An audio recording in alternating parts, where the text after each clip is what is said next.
Welcome to Senpai, your new home for immersive manga, manhwa, anime-inspired novels, and fantasy audiobook stories. Here, every episode brings you into a world of overpowered heroes, revenge arcs, cultivation journeys, virtual reality games, monsters, magic, and emotional character moments. Whether you enjoy dark fantasy, action, reincarnation, system stories, or epic adventure novels, Senpai is here to turn every chapter into a cinematic listening experience. So relax, put on your headphones, and let the story begin. Subscribe to Senpai and join the journey. All units move west. The target is suspected to be in room 26. Armed men in black military outfits charged through the corridors. Their footsteps echoed through the hallway. Their target today was the head of the largest criminal syndicate in the world. This organization had been responsible for wars in many nations. They had military capabilities on par with some of the strongest countries in the world. Currently, the entire world had launched a joint war to eliminate the syndicate called DX completely. Most of the members of DX were scattered across the world, giving the nations a perfect chance to eliminate their leader, X. His origins were a mystery. His name surfaced around 5 years ago, and the next thing anyone knew was the emergence of DX under his rule. With brilliant strategies and a very high level of intellect, no country could stop him. With his capabilities, DX amassed significant wealth and military assets over the years. The organization was involved in every crime that was carried out throughout the world. Over time, realizing the threat that he posed to the world, governments across the world decided to start a special operation to completely eradicate this syndicate from the world. After many battles were fought, the hidden base of X was discovered by the special forces. An anonymous tip said that X was currently in the building, so to eliminate him, the special forces stormed through the building, killing anyone that got in the way. Alpha, this is Eagle. Suspected 10 guards at point 32. Engaging in combat. Seal the escape routes. Over. The leader of the Eagle squad relayed the request and charged with his teammates. The guards, seeing the intruders charging towards the VIP room, opened fire. Bullets flew across the hallways. Although the special forces were heavily trained, they couldn't easily overpower the guards.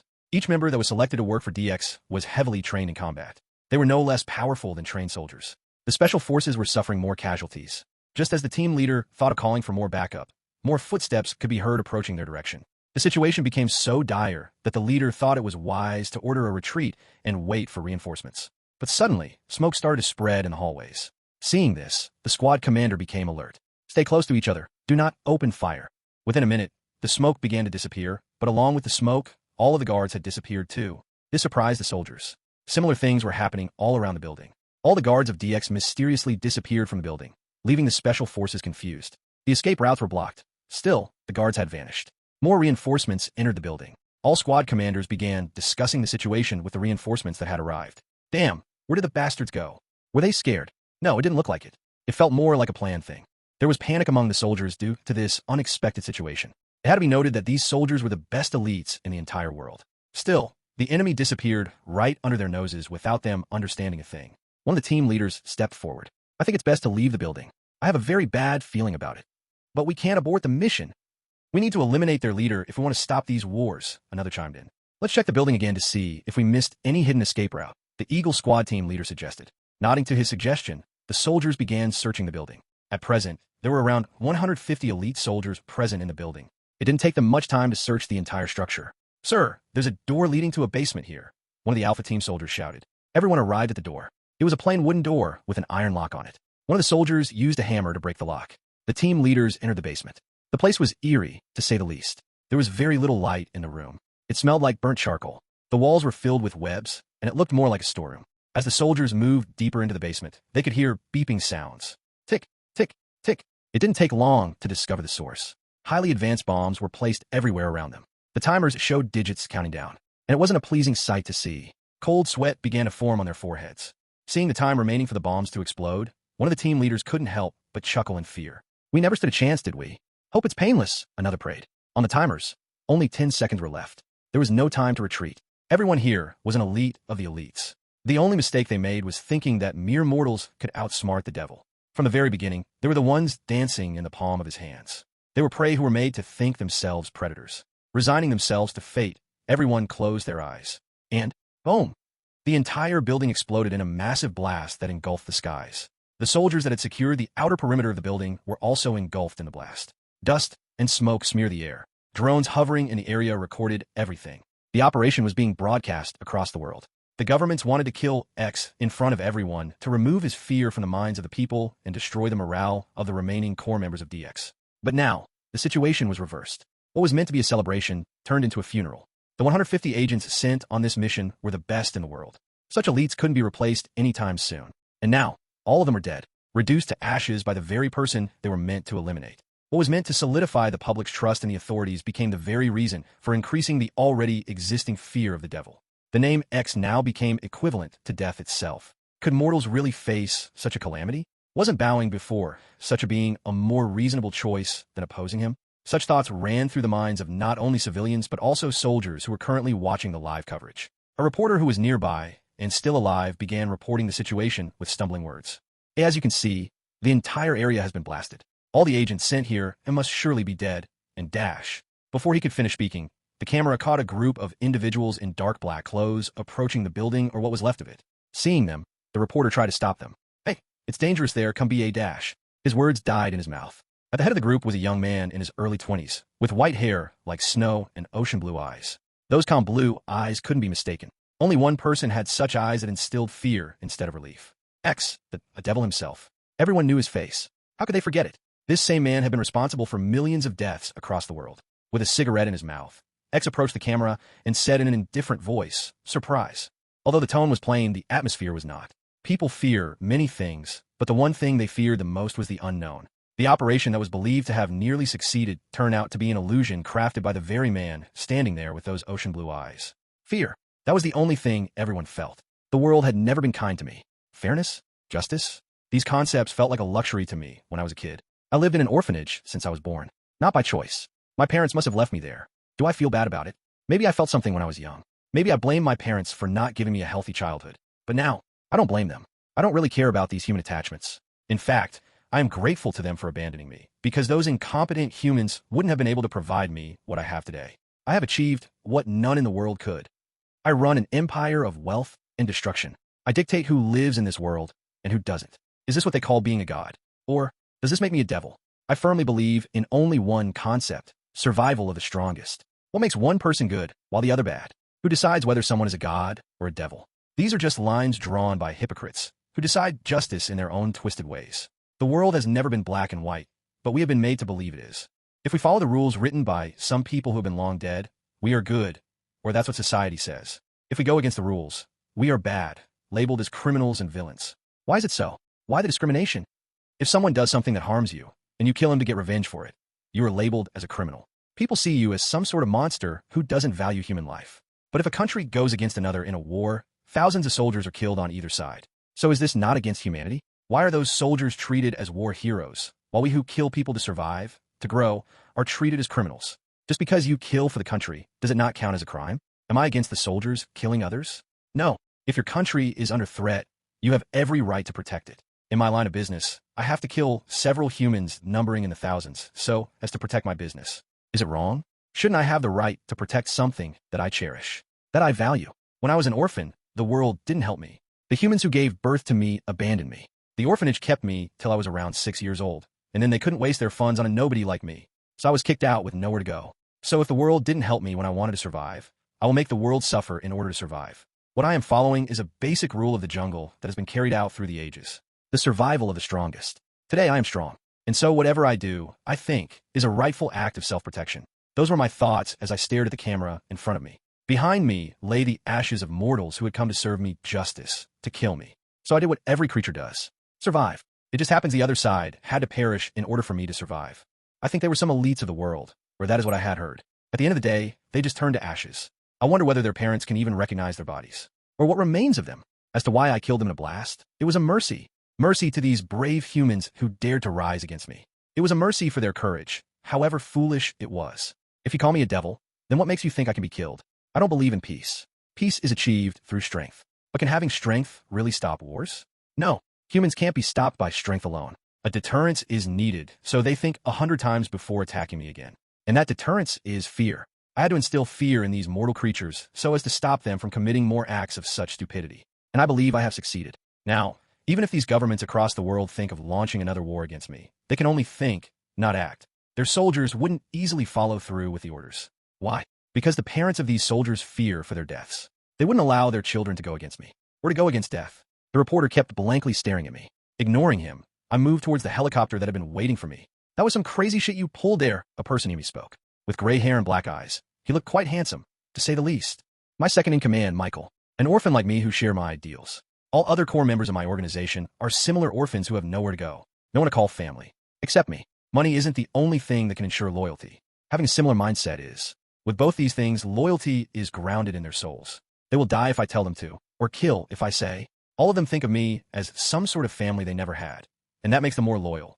This won't be enough to stop the attacks against us, but it will be a great foundation for what we are about to do, I muttered while staring at the distant sky. Michael nodded and got on the helicopter with me.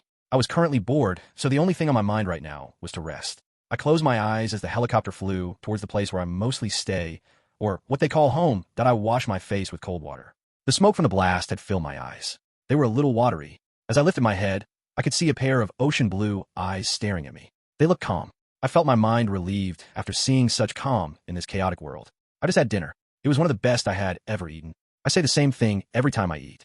Food had been a luxury to me in my childhood. Now, every time I eat, I try to enjoy this luxury to its limits. After the day's work, I felt sleepy, so I decided to play some games before going to sleep. There's this fantasy world game that I like a bit. It has some long-worded title. I had begun to play it around 2 months ago, and every time, I enjoyed immersing myself in that world. A world with a strong rule. Of course, there were villains and heroes. But still, it was a unique experience for me every time I played the game. One of the specialties of this game was that it had many villains. All the villains were strong, but were killed by the protagonist of the game one after the other. Although they were strong, they weren't united. I found it quite stupid. Along with humans, there were also elves, dwarves, and vampires. After many wars, all the races had learned to live together in peace. To complete the game, one had to help the protagonist become stronger, gather powerful allies, and then defeat the villains one by one according to their arcs. But this game had no end. Even after defeating many villains, the game continued with interplanetary wars with other species. A powerful species called Predators had launched a war to conquer Jotun, the planet where the game takes place. One after the other, the wars and fights just go on in the game. So I don't feel it has a real ending. This is my personal opinion. The developers do say that there is an ending, but still, no one has reached it.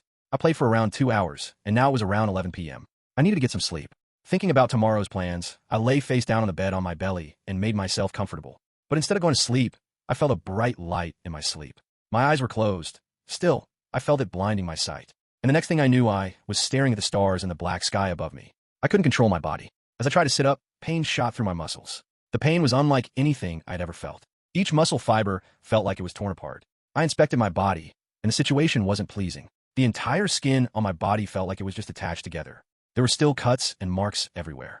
But the surprising part was that I could feel my body healing with every second that passed. It almost felt magical. I looked around to see my surroundings, but the only thing I could see were huge trees surrounding me from all sides. I was likely in some forest. The ground beneath me was marked by some strange pattern. Circles overlapped each other, and some sort of design was made. It felt more like a ritual from ancient times.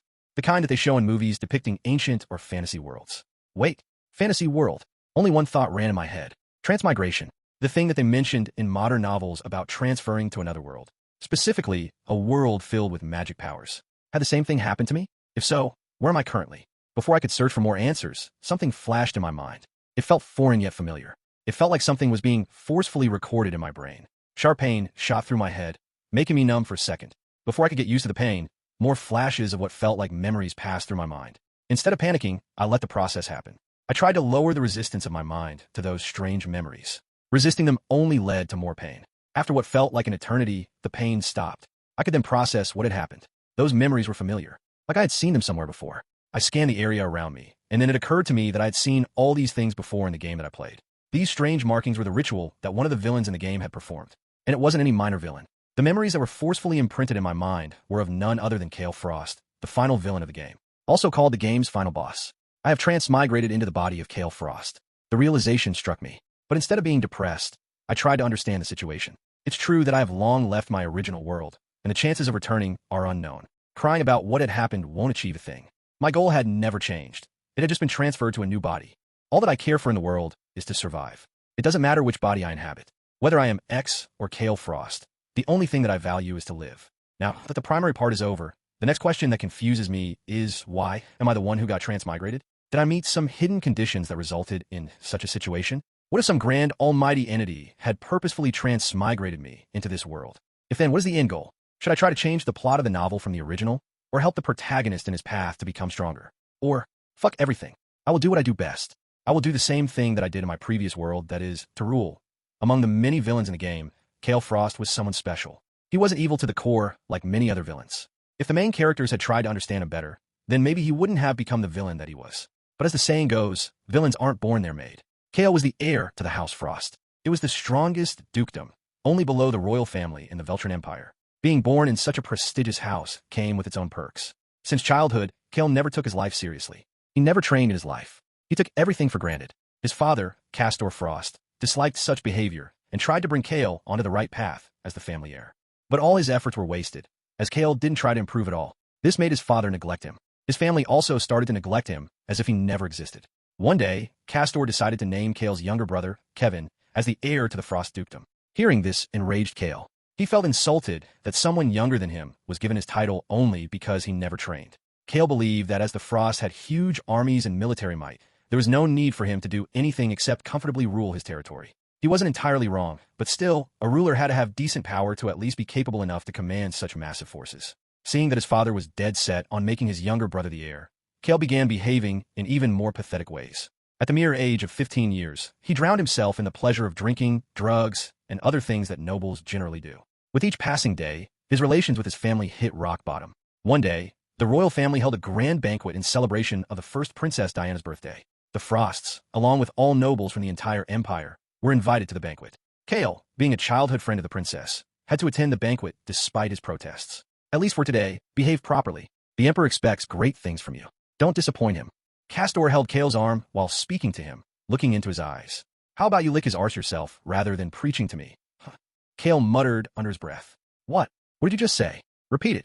Castor got enraged hearing Kael. How about we go to the banquet instead of debating here? The Duchess intervened before things escalated. Alia couldn't help but feel concerned about the well-being of her family. Since Kevin was named as the heir, a single day hadn't passed that the father and son duo hadn't fought. Kael's behavior had become even more disgraceful. She just wanted a happy family. Was it too much to ask for? After some thought, Castor let go of the topic, and the Frosts departed for the banquet. The banquet was at the royal palace. The entire place was decorated from top to bottom. It felt like arriving in heaven, with lights covering every perimeter of the palace. After entering the banquet hall, the Duke, along with the Duchess and Kael's siblings, went to greet the royal family. Kael held a glass of wine in his hand, which was a clear disrespect to the royals, as one had to have some basic sense before greeting the other party. The emperor, Mayor Veltra, stood along with his family at the front end of the hall, greeting the nobles that came his way. It's good to see you in good health, Mayor. Castor greeted the emperor in his dominating voice. One cannot call the emperor by his name, as that is a form of disrespect towards a crown. But Castor was one of the few people in the world who could do so. The name Frost wasn't to be underestimated.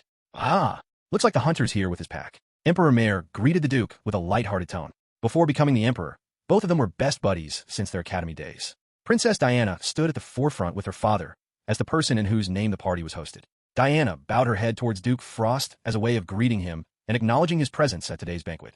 Then she turned towards Kael and the other Frost youngsters, presenting the knuckles of her right hand.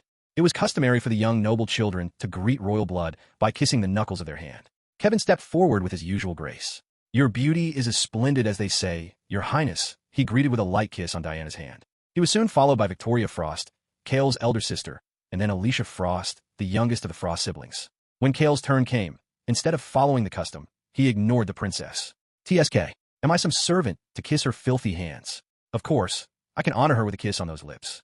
How about it, Diana, was what he said with a deadpan look in his eyes. The emperor raised a brow but didn't say anything. He knew about Kael's vulgar tone and antics, but the same couldn't be said about the Duke. Before Diana could say anything, Kael earned a tight slap across the face from Castor, who felt humiliated by such disgraceful behavior from his eldest son. Getting slapped in front of the entire empire made the last threads of patience disappear from Kael's mind. He threw the wine glass in his hand forcefully across the wall. Every time, you just try to insult me, humiliate me, and now you slap me in front of these filthy vermin. Have you gone nuts, you motherfucker? Everyone gasped at this sudden turn of events. Alia was quick to come out of her shock. She quickly grabbed Kael's arm and tried to lead him to some other place to calm the situation. Have you lost your mind? What were you trying to prove there? Alia asked Kael with worry etched on her face. She didn't have the luxury to be angry with him right now. The thing that he did was an unforgivable crime and could also be treated as a form of treason against the crown. Calling the royal bloods vermin was an act of stupidity of the highest order. What's wrong with calling the filths by their names? Don't shout like I have just murdered someone. Instead, how about you knock some sense into your sorry excuse of a husband? He is your father, for the God's sake. Have some respect, Kael. Alia couldn't help but facepalm her forehead. She had gravely underestimated the hostility in Kael's mind for his father. Maybe bringing him to the banquet was the worst decision they could have ever made. Just do as I say now. You will apologize to Her Highness and the entire royal family for your actions. Am I clear on that? Alia asked Kael as she looked into his black eyes. But instead of regret for what he had done, the only thing she could see was indifference. Seeing this, anger began to boil in her mind. Answer me. You want me to grovel in front of them because of some words that I said? Are they some sort of gods that I have to lower myself before them, huh? Alia froze. They're the royals of this empire, you idiot. They own these lands and the people within. So only because they were born royals, they are above me? So doesn't that mean that I was above others for being born in the Frost dukedom? Kael shouted with teary eyes. Why the hell did I have to train if I was born privileged? Answer me. Doesn't your hypocrisy have any end? Oh, dear mother. Alia just stared at him.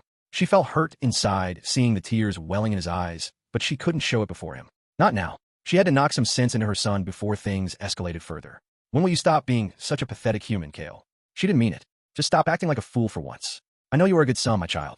Alia's heart ached saying such words, but she still continued. Kael just blankly looked at her. Maybe she should have stopped here.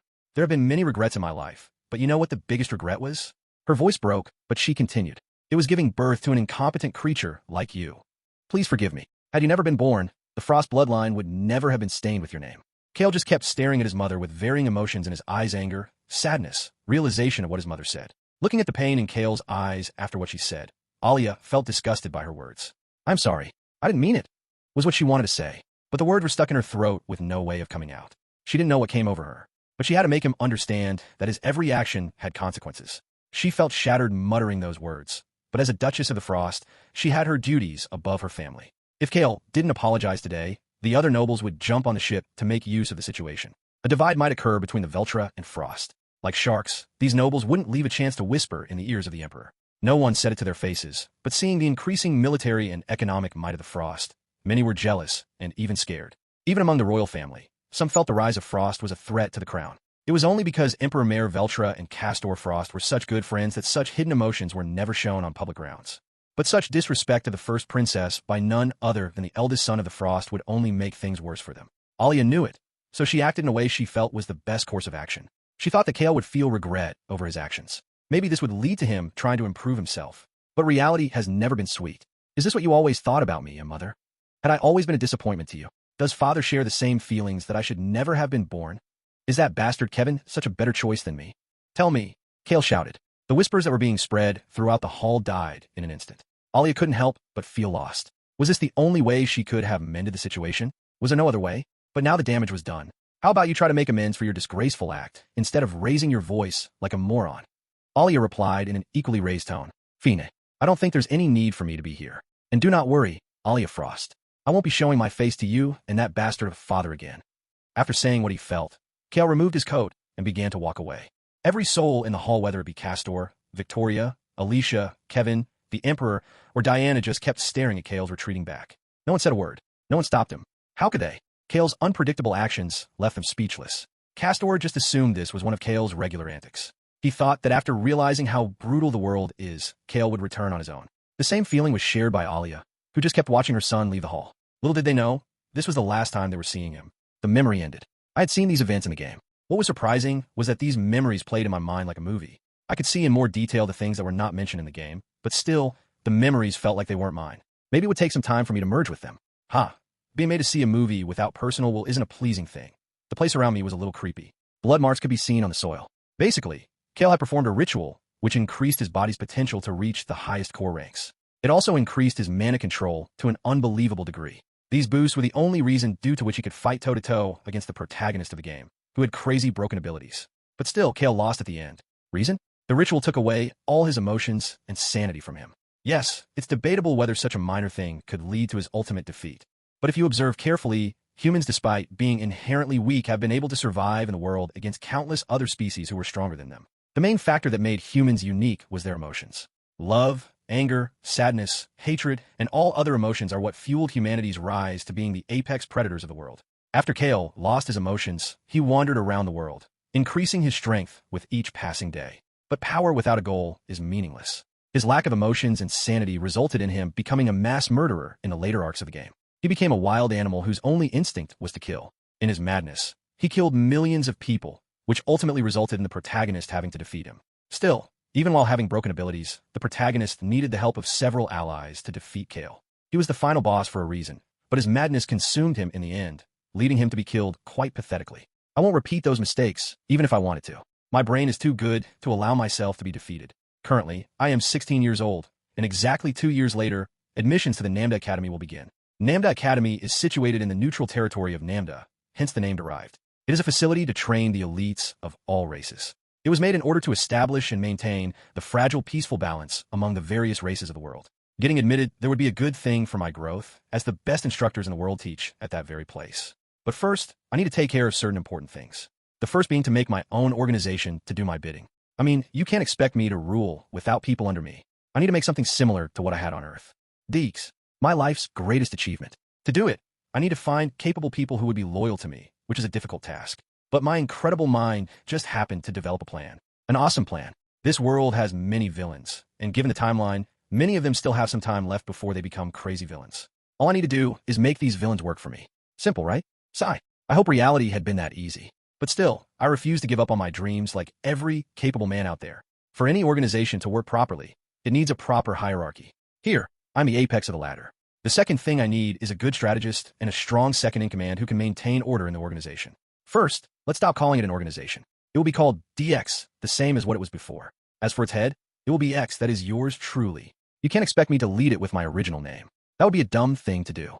I would be doing all kinds of illegal stuff that would surely categorize DX as a criminal organization. Having my real name attached to it would be like offering my head on the chopping board. Wait, this isn't how I think. This isn't how I speak. Now that I observe carefully, my way of thinking has a lot of deviations from when I was X. Is it the result of the merging memories of X and Kael? So when they fully merge, who will I be? Will I lose my existence altogether? Doesn't matter. My goal stays the same. I have to live, to survive, and to rule. Coming back to the topic, I need to find my strategist and my prime fighter real quick to let things fall into motion. And I already know where I can find them. First, let's find a strategist who actually needs to be a level below me in thinking and intellect. Not to be disrespectful, but surpassing me in intelligence isn't a simple thing to do. So my strategist just has to be capable enough to at least understand what I want from him, and the perfect candidate would be Julian Drake. In the original game, Julian was one of the heads of a massive cult that worshipped some evil god. Under his brilliant strategies, the cult became one of the most feared organizations in the world. He outsmarted the protagonist at every turn and, leading an army of crazed people, was able to challenge the united power of all races. His fear spread far and wide. He himself was weak in cultivation, but his brain was his biggest asset. As for how he became a villain, well, it's the same story that follows many villains. Born in the slums, he had no background, no formal education, no power, but still, he yearned to do something with his life. But society always took advantage of him. To earn his living, he tried to work at many places, but people never paid him, or many times he was severely underpaid. People from the slums are never treated as humans. The laws in the outskirts are flexible. Weak people just have to bow their heads and accept whatever compensation they are paid, or sometimes they even have to work for free just so they aren't killed. Although slavery was frowned upon, many nobles enslaved such weak people to do their work free of cost. As for justice, it is a luxury for the privileged and the strong, and people from the slums were neither. The same thing always kept happening with Julian. One day, after a dispute with his employer, Julian killed him in a heated argument. After that, the authorities were on his tail to punish him for his crime. Seeing the hypocrisy of the world, he devoted himself to some evil god, and that's how the rest of the story goes. But this time will be different. If my estimates are right now he should be around 15 years of age, a naive child trying to earn something to eat. And how am I going to recruit him? Approach him as his savior in dark times and earn his loyalty. As simple as that. Traveling is not as easy as many people make it sound. According to Kael's memories, I was in the Fumur Forest. A weird name for a forest. It was on the northern outskirts of the Empire. To reach Julian, I had to go to what could be called the black market city of the Empire, Tamur. It was a hotspot for all shady dealings you could think of. And this is where I would find my two main pawns allies. Tamur was about 40 kilometers toward the south. I bought a horse from a nearby village that was adjacent to the forest. I have to say, Kael had a good chunk of money in his storage ring despite leaving his house for over a year. This guy wasn't as incapable as he was shown in the game events. As I dug my heels in, the horse snorted and increased its pace. I must say my companion is quite capable for something from a village. I don't mean to discriminate, but horses from the capital are better trained and are all elites of their breed. This one was quite docile at that. The journey took me nearly 2 days. Staying at random inns on the way is really a hassle. The food, don't ask about it. How can people offer such things and call it food? None of the meals had salt in them. Why can't people add more of it? And let me tell you, when I was adding salt to my meal, others were looking at me like I was some sort of demon. Man, can't even eat your food in peace. Life really sucks. So now I have arrived at the gates of Tamur City. Even though the place is shady, I must say the security looked quite premium. There were guards at every entry point, and every person had to pay some money for entry. Entry fees are everywhere, it seems. Just as I thought of an if someone refuses to pay situation, I got a reality check early on. The guards thoroughly beat the shit out of a person in rags who was trying to enter through the gates forcefully. The guards seemed strong. I couldn't sense their ranks for obvious reasons. Kael never trained in his life, so he was still at the primary Iron Corps. Although he knew the basics of magic and combat, that was only because his father had forced him to attend those lectures held by their private instructors. All noble children were trained from an early age so as to have an edge over others, especially commoners who don't have the luxury of private instructors before entering an academy. These small things kept the balance of power always tilting towards the nobles. Still, there have been cases of a fair number of commoners having incredible talents, who now share important positions of power in the world. Our protagonist was one such person, who with his broken abilities quickly soared to the top of the social and power hierarchy. When I arrived at the gate, one of the guards in splendid, shiny armor checked my credentials. Checked in the sense that he just asked my name and some basic details for records.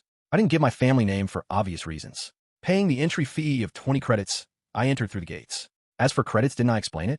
Maybe not.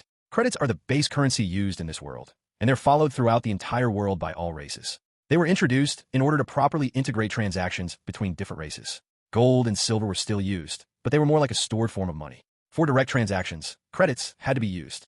As I strolled through the streets of the city, it was amazing. The entire infrastructure was a mix of old and new, with some high-rise buildings while others were decent-sized establishments. Business was booming, as could be seen by the influx of people in the city. Although the city was more famous for its black market, legal businesses existed.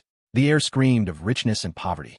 Rich merchants and nobles could be seen buying and selling things, while people in torn clothes and rags could be seen haggling over the prices of what could be called basic food items. It was a conflicting view. My boots made their way through the busy streets in search of my target. Julian Drake. Where would a helpless child with little to no income live? The slums were the place I was headed for. As I left the domain of the rich, the air began to feel suffocating. There was a sense of rot and decay. The people around were all those they call slum dwellers, rejected by the world, living in conditions even animals would find difficult. And a right turn from here should do the work. I knew the general overview of where he lived by seeing the events in the game, but still navigating it in real life was a tough thing to do. Stopping the children nearby who were engaged in their plays, still ignorant of the brutal world that awaited them, I asked, "Do you guys happen to know where a guy named Julian Drake lives?" The children looked innocently at me, until a boy no more than 6 pointed towards a small house with torn sheets covering its roof, or if it could even be called a house. "Ju just lives there. Are you his friend, uncle?" "Uncle? Do I look like a fucking uncle?" TSK. If it hadn't been a kid, I would have shown him who I was. I looked into the kid's eyes. "Yes, I'm his big boss," I said with a straight face. The kids all looked at me with wide eyes. "Wait, what? Did I say something wrong?" "Biggie uncle, Ju is awesome at work, right?" "Huh." They seem to be close to Julian. He always gives us candies to eat. Another kid smiled while puffing his chest. "Ah, yes, he is quite the capable man. Here, take this as a gift from me, and treat yourselves to some desserts." "How about it?" I said while handing some credits to the children. Their jumps showed that it was a rarity for them to even see credits in person. Damn, these nobles. But who am I to speak, being a noble myself? Cold air hit my face as I made my way towards Julian's house. Before I could knock on the door, it opened from the inside, and a boy with blue hair stepped out. He was around maybe 5 feet 8 inches in height, which was above average for someone who lived in the slums with no proper food. Maybe the commotion made by the kids made him check on them, but seeing me before him, he seemed scared. A natural reaction. I was dressed in rich clothes, and with a height of around 5 feet 11 inches, I looked kind of dominating. Yet I looked in Julian's eyes as they stared back at me. "Hello, are you by chance Julian?" Yeah, he nodded in confirmation. "Do I know you by any chance, sir?" He seemed uneasy due to my presence. Well, if a rich noble appeared at someone's door in a slum, it would be right to think about their motives. My act was suspicious for someone who had no connections in noble society. "You don't have to be scared of me. I'm here for a job offer. Care to listen?" Julian's eyes went wide, and he began to hurriedly nod his head. Although he was wary of me, for someone who was struggling to even meet daily ends, hearing about a job must have been a blessing. "Please come inside, or we can talk somewhere else." He gave an awkward smile while looking at the state of his house. I just smiled back and let him lead me to a coffee stall in the market area. For someone who didn't have much money, he sure knew the manners to host a guest. "2 cups of coffee, please, and keep the sugar low." "No, sir, you don't have to pay for it," Julian muttered in a startled voice as I handed credits to the shopkeeper. "Don't fret about it. Where do you work currently?" A trader has just settled here, so he hired me to teach his kids." "Oh, never took you for someone highly educated. Which academy did you attend?" I asked, knowing he had no formal education. You can say I'm a self-taught person. I might not have formal education, but I have a good understanding of the basics. I can at least teach the kids." He fumbled while speaking. "And what made that trader hire you instead of someone else?" Julian's expression crumbled. He didn't need to say anything. The trader must have been paying him some tidbits for services that would have cost quite a lot if he had hired a proper private instructor. You see, Julian, I am someone with a great eye for talent. And guess what? I can see it spilling from you. You must be joking. You seriously think I have any talent? I can't even use mana properly. Surely you can't use me for combat. I never intended to. I stepped closer to him and placed my index finger on his forehead. You have a great talent right here. I poked his forehead with my finger. Julian just kept staring at it blankly. So how can I be of help to you? If someone trusts your talent, whether it's present or not doesn't matter. I just have to grab this opportunity, might be what was going through his mind. I liked it. Let me introduce myself. My name's Kael Frost. It's a pleasure to meet you. I extended my hand for a handshake. Frost, hi. Julian absent-mindedly took my hand as recognition dawned on him. Frost? You mean House Frost? His voice was filled with reverence and something closer to fear. Realizing something, he immediately knelt on his knees. My apologies, my lord, for not recognizing you. I swear I didn't mean any disrespect. He repeatedly bowed his head. The people nearby turned their attention toward us. Before it led to a bigger scene, I picked Julian up by his hand. Don't worry about it, and stand up. You are embarrassing me. Understanding his mistake, Julian immediately stood up. I am sorry. I didn't mean to offend you. He offered an apologetic smile. Are you hungry? Before he could respond, his body answered with a low rumble from his stomach. Let's talk over dinner. Follow me. I led him toward a spacious restaurant nearby. It might have been his first time in such a luxurious place, as could be seen from his stumbling steps. His clothes surely didn't fit the place. You don't have to be nervous about it. You are with me, so there's no issue to worry about. I gave him my most disarming smile, and it seemed to work wonders as he calmed down. As we took our seats at one of the corners facing the open sky, the waitress came over to take our order. She paused her gaze over Julian for a second longer, but didn't dwell much on his rag-torn clothes. What would you like to order, sir? She asked in a polite tone, not carrying any malice toward Julian's appearance. A professional indeed. Just give us your best dishes, I said without looking at the menu. Please wait for a few minutes. Your order will be ready. The waitress bowed once and then politely walked away. Why not see the menu? Well, rich people don't care about prices. That is how nobles should act, was my logic from all deductions. I had to appear a little commanding so as to induce subconscious subservience in Julian even before making the real offer. And it seemed to have worked perfectly. Julian just kept looking at me with wide puppy eyes, his mouth a little hung open. Of course, the prices of every food item here were ridiculous. And me ordering the best dishes without even seeing them was even more ridiculous. His reaction was justified. Now that we had all the time, I prepared my mind for some angelic offer. Here's the deal, Julian. As our order arrived, I kept explaining my plan to Julian without leaving anything out. Why tell everything before he even joins? I knew he was going to accept the deal. It was too good for him to back out unless he was a fool. And as always, my assumptions were proven correct. It took a while for Julian to digest all the information. I continued to eat, giving him time to process everything. So you want me to lead this organization of yours as its head strategist? Yes. And you think I am capable enough as a strategist for something that's going to operate on a worldwide level? Ido. So the aim of this organized EX, is for you to rule the world from the shadows. Yes. My gaze wandered to the nearby nobles, who seemed to have taken quite a liking to the food. But by in the shadows, you are the eldest child of the Frost from what I have heard. So wouldn't it be better for you to use that to your leverage and use their resources for your cause? He drank some wine from the glass to sweeten his tongue. I don't mean to question your decision, but it still confuses me. Julian tried to explain, as he thought he might have offended me again.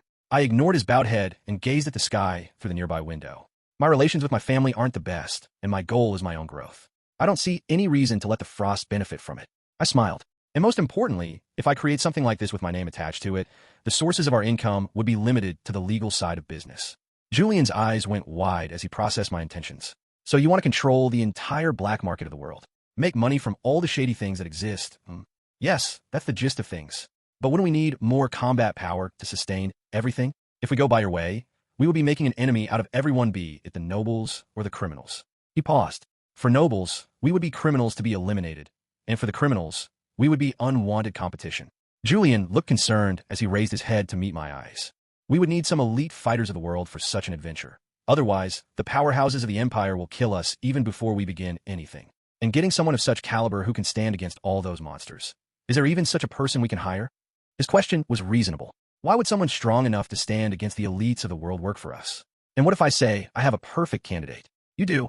Julian asked, clearly surprised. I closed my eyes, letting the silence dictate the moment.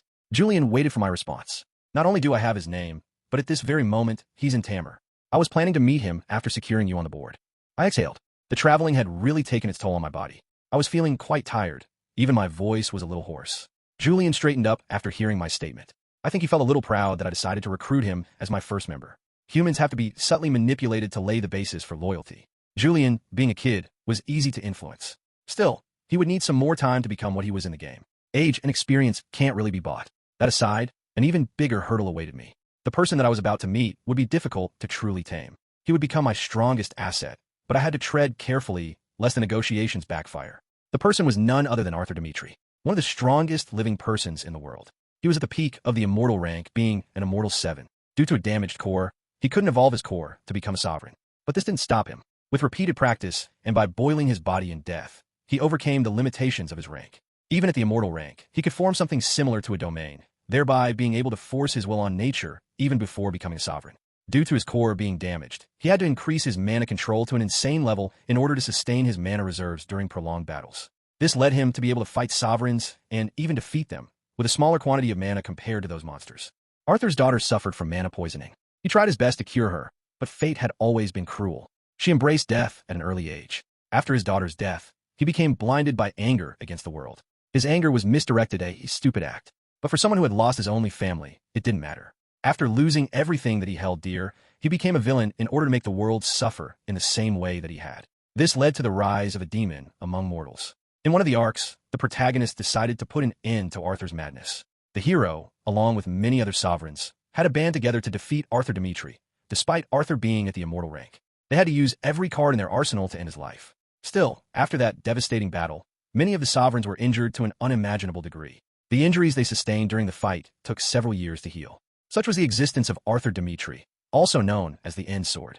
Every battle that he fought led to the total annihilation of his opponents. And this very man would now become my sword, my shield, and also my teacher. I knew only the basics of fighting with a sword or any other weapon. I needed to train before entering the academy, and he was the most suitable person to train me. I was looking forward to our meeting. So where's our base going to be? Will we have new uniforms? What color would they be? Julian kept jumping from one place to another, pestering me with nonstop questions as we made our way towards our next target. I must say, this guy sure likes to talk a lot. Before, he was scared of me, which might have restrained his inner nature. But now I feel regret for letting him be so casual with me. The boss is supposed to be respected a little, right? This guy just thinks we were planning some school trip, with kids in tow. Although I respect his ability to adapt to the situation, isn't it a little too fast? Can you walk in a straight path, dude? I held Julian by the arm, ignoring the looks the passersby were giving us. We sure looked like some idiots. As we walked, the street became even more crowded, because we were headed towards the gambling den of Tamar. If I go by the game's events, Arthur should own one of the casinos here. He had settled here in the hope of curing his daughter. You can't underestimate a father's love for his daughter. And someone like Arthur could be called an ideal version of what a parent should be like. Against all odds, he never abandoned his daughter, never considered her a liability. Unlike Kael's family, who, according to Kael's biased memories, had completely forgotten his existence. A disgrace, that is what they called him. Sigh. Being an orphan on Earth, I was the last one to comment on what a family is. We halted before what could be called a skyscraper building, with air that screamed money. Only the rich could be seen here, guards accompanying them. We were no different. Even Julian looked like some rich, spoiled brat with the clothes that I had bought him. At the entrance, 2 imposing guards stood, with huge spears at their sides. One wrong move, and those spears would make quite a spectacle of our bodies. Not that I was willing to find out. I paid the regular entry fee, which was ridiculous for being called regular. This was exploitation in broad daylight. Ignoring the ache in my heart caused by the massive loss of money, I stepped inside the casino. As X, I own many such casinos on Earth, but this one still had its own unique charm. It existed, but was hard to describe. The air made you feel like spending more. Some type of spell. These swindlers. There was a hum in the air, with coins clinking and machines chiming with wins and losses bound by luck, or whatever trick there was. I made my way towards one of the tables, with Julian following closely behind. He looked like a lost puppy. Even I was overwhelmed by the sheer wealth that was displayed here. Don't space out. I smacked Julian's head to bring him out his daze. My strategist really needs to be trained a lot in matters of wealth. I can't have him spacing out every time he sees money around him. It's embarrassing to even imagine. As I sat on one of the chairs to play, Julian took a seat beside me, just close enough to be seen together, but not as a participant, just an observer. The people at the table briefly glanced at us, and the game began. Little did they know, they were dealing with the devil himself. I needed to at least cover the entrance fees for this casino. The game went on for a while. Long story short, I became a millionaire in the shortest time possible. TSK. Only if those people weren't scared like chickens and hadn't dropped the game midway. The fun part had just begun. Julian was currently handling my hard-earned money. The kid was quite focused, keeping all the money close to his chest. Like anyone would rob us here. Still, we attracted some attention. Was it troublesome? No. Did I expect something like this to happen? Guess. The authorities in charge made their way towards us. It was natural after I nearly won all the rounds. These people couldn't just stay silent if they wanted to peacefully run their business. After all, Each of my opponents was on the verge of crying. These kids. If I wanted to meet the boss, I had to make myself known in a respectable way, right? One of the men in a white shirt and a long black coat approached us, with two intimidating guards at his sides. Sir, sorry for the disturbance, but the owner of the den has called for you. I hope, if you aren't busy, a meeting could be scheduled right now. The tone may be polite, but the message wasn't. If you want to live, follow me. That's what I heard. In my mind, of course. Before I could respond, Julian stepped forward. Yes, we would be happy to meet him. Please lead the way. My butler. He sure has learned some serious skills. I liked his confidence. And yes, arrange some refreshments for my lord. The services here seem a bit dull. Maybe a little too confident. As we were escorted deeper into the core area of the den, guards could be seen on either side of the hallways. All of them looked strong, with those war veteran looks. Arthur had his own elite army, and looking at them, he seemed to have maintained it quite well. The person who was escorting us kept glancing at me from time to time. Maybe he was looking for some sort of reaction. Was it a trick to intimidate me? Bad for him. I have always lived among criminals and killers, being one myself. Such things don't faze me anymore. After around a few minutes of walking, we arrived at a sturdy door with golden engravings on it. The boss room. Sigh. Although I wanted things to proceed this way, now, standing here, mere moments away from the meeting, I felt a little nervous. It was a strange feeling for me. As X, it was others who shook in fear before me. Maybe it's because this world has mana, and with it comes people with strength beyond logic. Steadying my heart, I entered the room as one of the guards opened the door. Julian stood beside me, like the obedient butler that he was, or at least was trying to be. Inside the room, luxurious sofas were arranged opposite each other.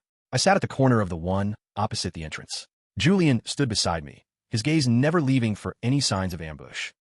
Not like he could defend me from something like that. Still, his efforts impressed me. He had already begun to treat me like his boss. Not that I hated it. We waited for the boss to arrive. In the meantime, I took the liberty to eat from the snacks that were placed on the table before me. Munch. They were heavenly. Is this what the rich eat? Although being one myself, I still don't have all of Kael's memories. And feelings like remembering the taste of things he ate were a little difficult at the moment. Soon, the silence was broken as the door opened again and a tall man entered the room. He was around 6 feet 2 inches in height, with blood-red hair complementing his body. A long scar ran across his face, giving him a manly look. More than manly, he looked deadly. The air in the room felt suffocating as he stared back at me with those black eyes. Silence. Neither of us spoke. I was amazed by the sheer intensity of Arthur's gaze. It felt like he was staring deep into my soul. And this was despite him not actively releasing his presence. It would have crushed me brutally. I felt like a bug in front of him. But I couldn't afford to look away if I wanted to have the higher ground in the negotiations that would follow. Without letting the atmosphere affect me, I stood up gracefully from my seat and calmly walked towards Arthur, who stood silently near the door, observing me. The name's Kael. Nice to meet you. I extended my hand for a handshake with the most confident smile that I could muster. Arthur's gaze turned towards my hand, and after a moment's pause, he shook it. Arthur Dimitri. Didn't think I would be seeing a Frost at a gambling den. He smiled back. I didn't let his words faze me.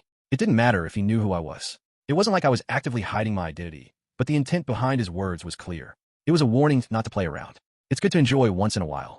I walked towards my previous seat, while Arthur sat opposite me. It's a good thing that the young lord enjoyed his stay, but if you keep depleting everyone of their money, our business may take a hit. We have to maintain credibility wherever we can. I believe it was lucky of me to win. Never thought I would earn much. I said with the most innocent expression on my face. Arthur stared at my face for a moment, and then wiped the smile off his face. What are you playing at, kid? Don't think for a second that being a Frost would save you from me. I don't get what you mean. I tilted my head in confusion. Do you take me for a fool? If you wanted, you could win the games while staying low and still make a lot of money. But you chose to create a scene by purposefully crushing everyone. If it wasn't to get my attention, then I wonder what your motives are. Sharp. That was my assessment. This was the exact reason for playing at the table and winning everything. Getting an appointment with Arthur was difficult. Difficult was a modest word. Arthur never met anyone, for he didn't think it was worth his time. I had to somehow make him talk to me. Of course, just winning the games wouldn't equal earning his attention. My name played a bigger part in it. Family name. A Frost indulging in such acts was sure to garner his attention. Not because it was me, but because he suspected the involvement of the duchy in the affairs of his territory. If it was someone else, they wouldn't so openly call for a meeting. They would first probe for my motives, try to understand what actually was at stake, then come up with possible measures to reduce any damage that the situation might cause them. But the man before me didn't care for any of those petty games. He wasn't scared of the Frosts. Well, he wasn't scared of anybody in the world. If he thought he was being played with by some greater power, he wouldn't bow down. He wouldn't try to please anyone. He was someone who talked less and acted more. The end sword, they call him. A fitting name indeed. Someone who ends all obstacles with his sword. Arthur Dimitri, my soon-to-be pawn. My apologies if my actions harmed you in any way. And yes, I indeed wanted to have your attention. I looked into Arthur's eyes, taking a slow breath. He remained silent, waiting for me to continue. As you might already know, my relations with my family aren't at their best. I had even left my house a year ago, so you don't have to worry about any direct involvement of the Frosts here.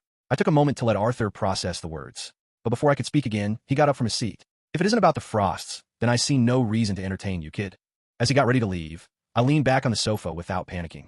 I had expected this reaction. Aside from being a Frost, I had nothing worthy to offer him, but I couldn't let things end like that. You sure you want to leave? I paused as Arthur's ears slightly twitched at my provocation. He shook his head slightly in disappointment at my cheap antics and began walking towards the door. You may not find me worth your time, but could you say the same for your daughter? Arthur froze. He slowly turned his head to face me, but instead of the calm expression that he previously had, his face was now twisted in a frown. He clearly disliked the mention of his daughter. One thing that Arthur hated the most was someone talking about her. He always hoped for her recovery, but the world never favored her. The mere mention of her turned the gears in his head. It was like reminding someone of everything that they could lose anytime soon, applying salt on the wounds. It was a risky gamble. I could end up dead without even knowing what killed me. Still, I needed to take the risk if I wanted this man on my side. I hope you have a good excuse for mentioning her. It would look bad for a Frost to die in some random gambling den due to his foolishness. Arthur's eyes bore into me. I felt a shiver down my spine. It felt like a predator evaluating the taste of my flesh and whether I was worth hunting. She's ill, isn't she? So what are you implying? Arthur asked, releasing a bit of his bloodlust. I felt my knees buckle under the pressure, but I maintained a calm expression on my face. I have a cure for her. I observed him. Interested now, Arthur didn't say anything. He was contemplating. He knew the statement had to have some truth for me to stake my life on it. And how should I believe you? I gestured for him to sit on the sofa before answering his question. It earned me an intense glare, but he complied. He really cared for his daughter. I glanced at Julian once, so as to reassure him. Although he didn't show it on his face, the guy was scared for his life. His presence of mind was commendable. If he had shown signs of fear, I would have lost my edge against Arthur. My strategist. You do have the silent judge to verify my claims. I smiled. Though he didn't show it on his face, Arthur must have been shocked from inside. The silent judge. It was one of the highest grade artifacts in the world. Its origins were a mystery. There were 3 of them in the entire world, and Arthur possessed one. It was a secret that none should have known. How did I know about it?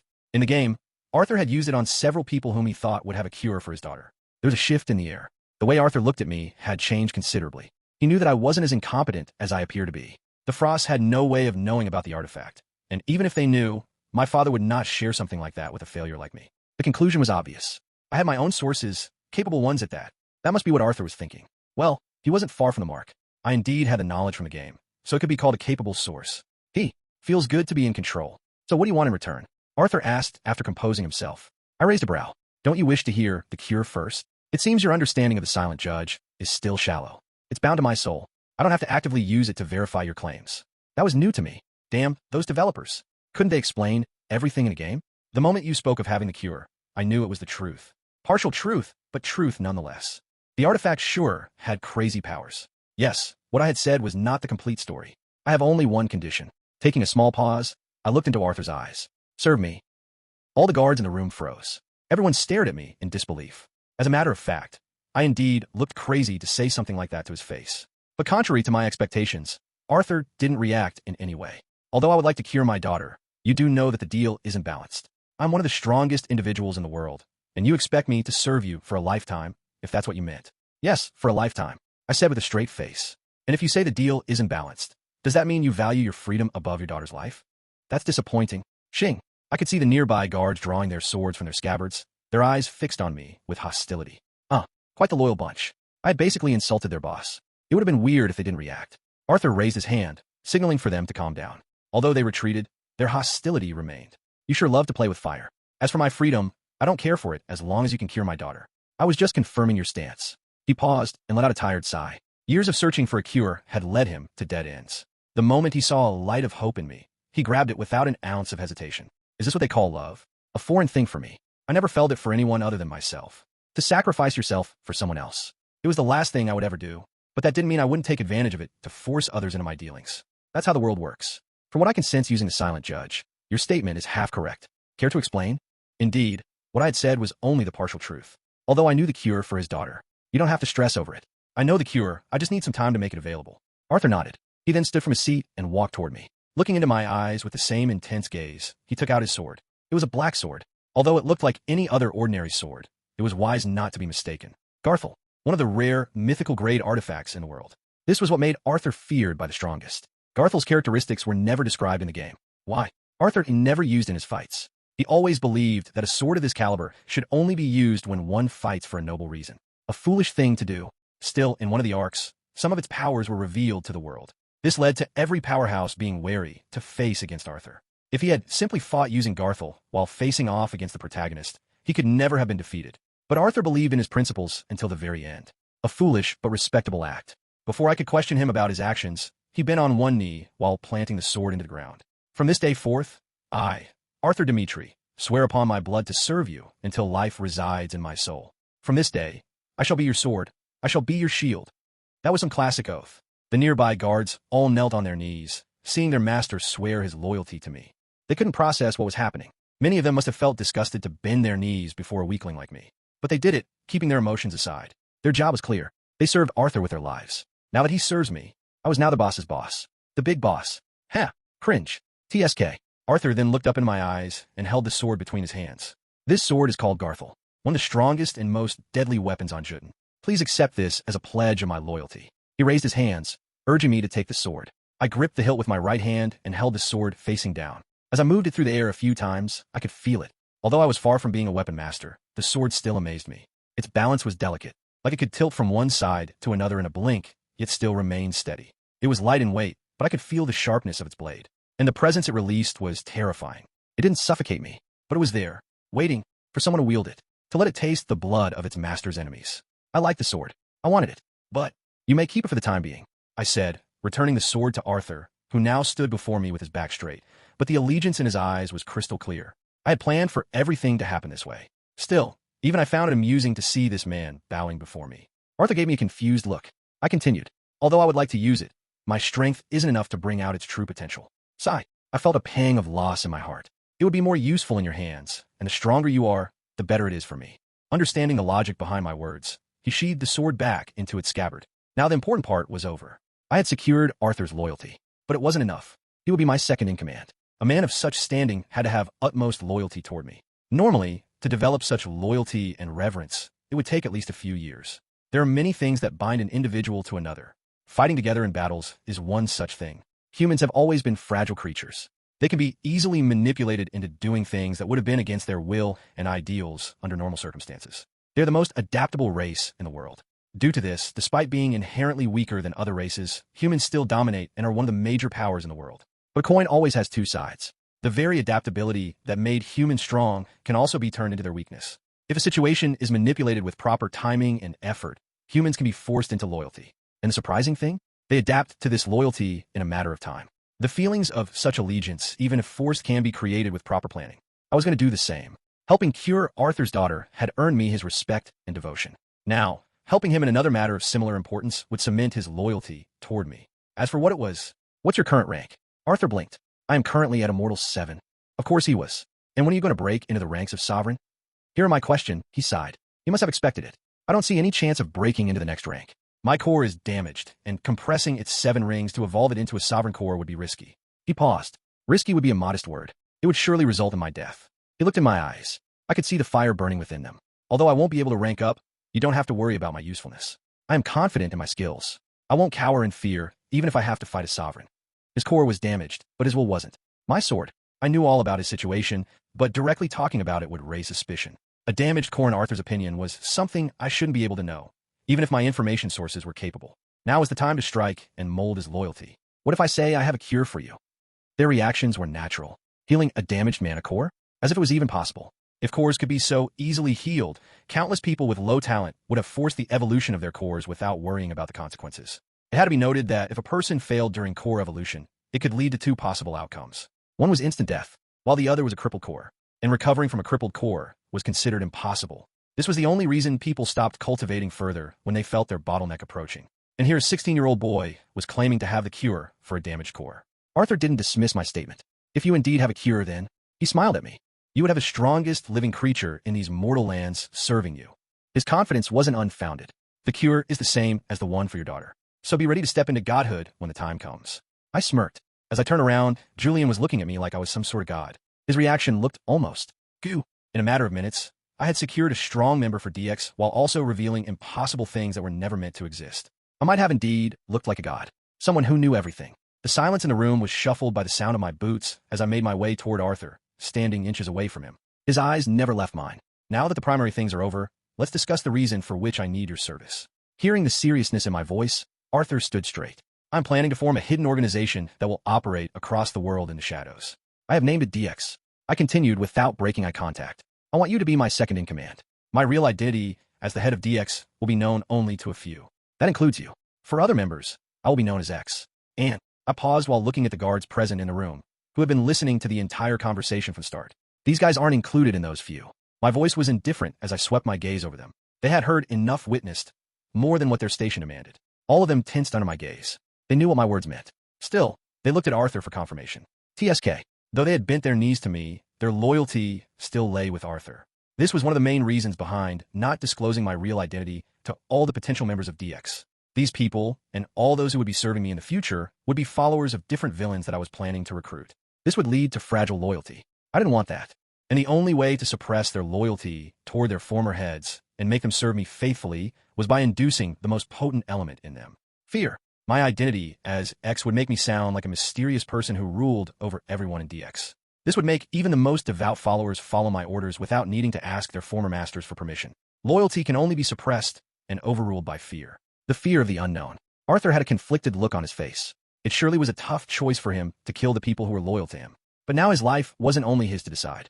It belonged to me, and my wish was his command, which he followed through. With a single nod of his head, all the guards in the room took out their swords and cut their throats in a single fluid motion. It was beautiful. Their bodies fell with thuds as blood pooled beneath them. The expressions on their faces were a sight to see. Committing suicide of their own was one thing, but feeling the pain as their lives were drained from their bodies must have been an entirely new experience for them. Unfortunately, the last experience of their feeble lives. Arthur closed his eyes for a moment, letting the silence offer its prayers to the dead. He didn't say anything, didn't protest my decision, but a little regret could be seen in his eyes as he opened them to look at me. Was it regret for accepting my aid to cure his daughter? To serve me? It didn't matter. With time, he would get used to such things, and once I cured both him and his daughter, there wouldn't be anything left to worry about.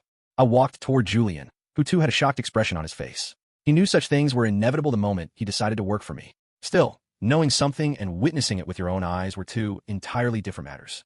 As I placed my hand on his shoulder, his body flinched instinctively. This show was needed to make both of them understand one thing clearly. Never mess with me, and never double-cross me. Loyalty can be considered the bridge that connects two people. This bridge may weather with time and finally collapse under the burden of its various expectations. Meanwhile, fear is the cement that makes the bridge unbreakable. Even if the person on the other side thinks of destroying the bridge, this very fear will make him tremble before acting on his impulses. If I appeared too soft, these subordinates of mine might have second thoughts about serving me in the future. They might try to topple me from the throne to acquire its power for their own benefit. I had to make these pawns understand their place before any seeds of betrayal took root in their hearts and bloomed in their minds. Civil wars are the most dangerous wars history has ever witnessed. Even on Earth, the most powerful men, the greatest emperors to ever exist, were dethroned due to such wars. I won't make the mistakes of those pathetic men who couldn't even control their own subjects. Defeat has always been a mystery to me, and I certainly wasn't interested in witnessing its majesty. He's Julian, our head strategist. Patting Julian's shoulder, I turned to face Arthur. Without waiting for either of them to speak, I continued. Now that the core members are secured, we need to expand our operations. Firstly, what's the strength of your forces? It was essential for me to know about it. All the plans depended on what combat strength could be used at the moment. Currently, I have about 1,000 men working for me. 400 of them are at iron rank, who are mainly involved in administrative and other management tasks. He made himself comfortable on the sofa, crossing his legs in an elegant way. And I had to admit, he looked devilishly charming. Cough, cough. If he knew what I was thinking, would he be creeped out? Definitely not. I mean, it's normal to compliment fellow men. It is, right? Not knowing the thoughts in my head, Arthur continued. 300 are at bronze rank, while somewhere around 250 are at silver. The remaining 40 are at gold, with about 10 of them being at gold 4. There are 7 fighters with early platinum cores, and the remaining 3 are at, maybe between platinum 3 and 5. That was a lot, and a strong force for someone who wasn't related to any major powerhouse. Arthur exhaled deeply while closing his eyes, as if remembering something. Now that I think about it, David was at Platinum 5 for a long time. He would surely evolve his core to Diamond in the coming days.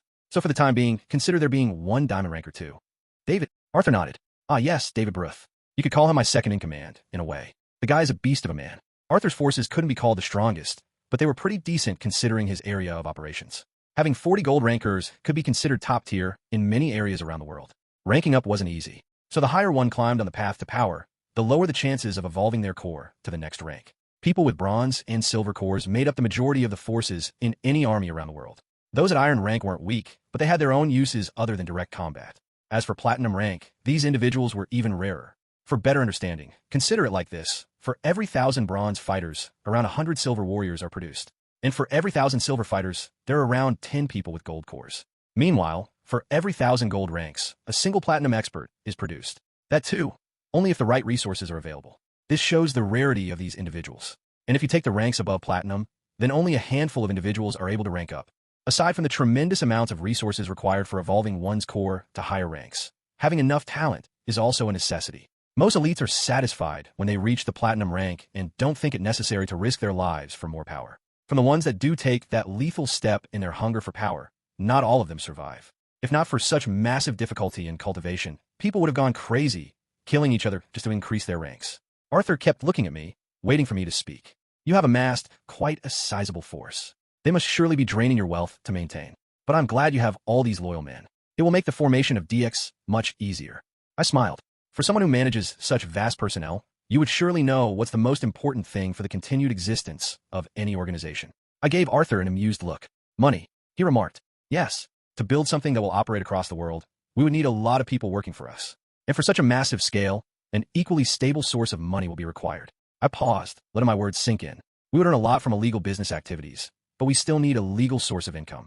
Something that will provide us with the required wealth without a drop in consistency, while also expanding our social strength simultaneously. But would it be wise to open something like that in our name? Julian interrupted. But before I could reply, realization dawned on him. You are planning to create an entirely different business with no relation to us in any possible way. No, they will surely not be associated with us in the public's eyes, but they would still have a relation to us, as every member of that business would belong to DX. The answer didn't seem to satisfy the frown that marred Julian's face. But to make the business capable of supporting us financially, it would have to be involved in the premium segment of the market. So do you want to expand these casinos, or anything else? This guy still needs some training. His train of thought is a lot slower than mine. Well, it's expected. He can't be as smart as me. Still, why am I so blessed? What makes you think the casinos will be able to fulfill our monetary demands? And do you seriously think the various empires would allow some random people to open casinos in their territories? I let him process my words. This is an illegal business. It's just that the authorities tolerate it because it brings them a good amount of tax. That's right. Why didn't I think of it before? Julian gave an awkward chuckle. Because you are dumb. That's what I wanted to say, but I held back my tongue. Can't demotivate the poor guy. He may quit early under pressure. That would be a hassle.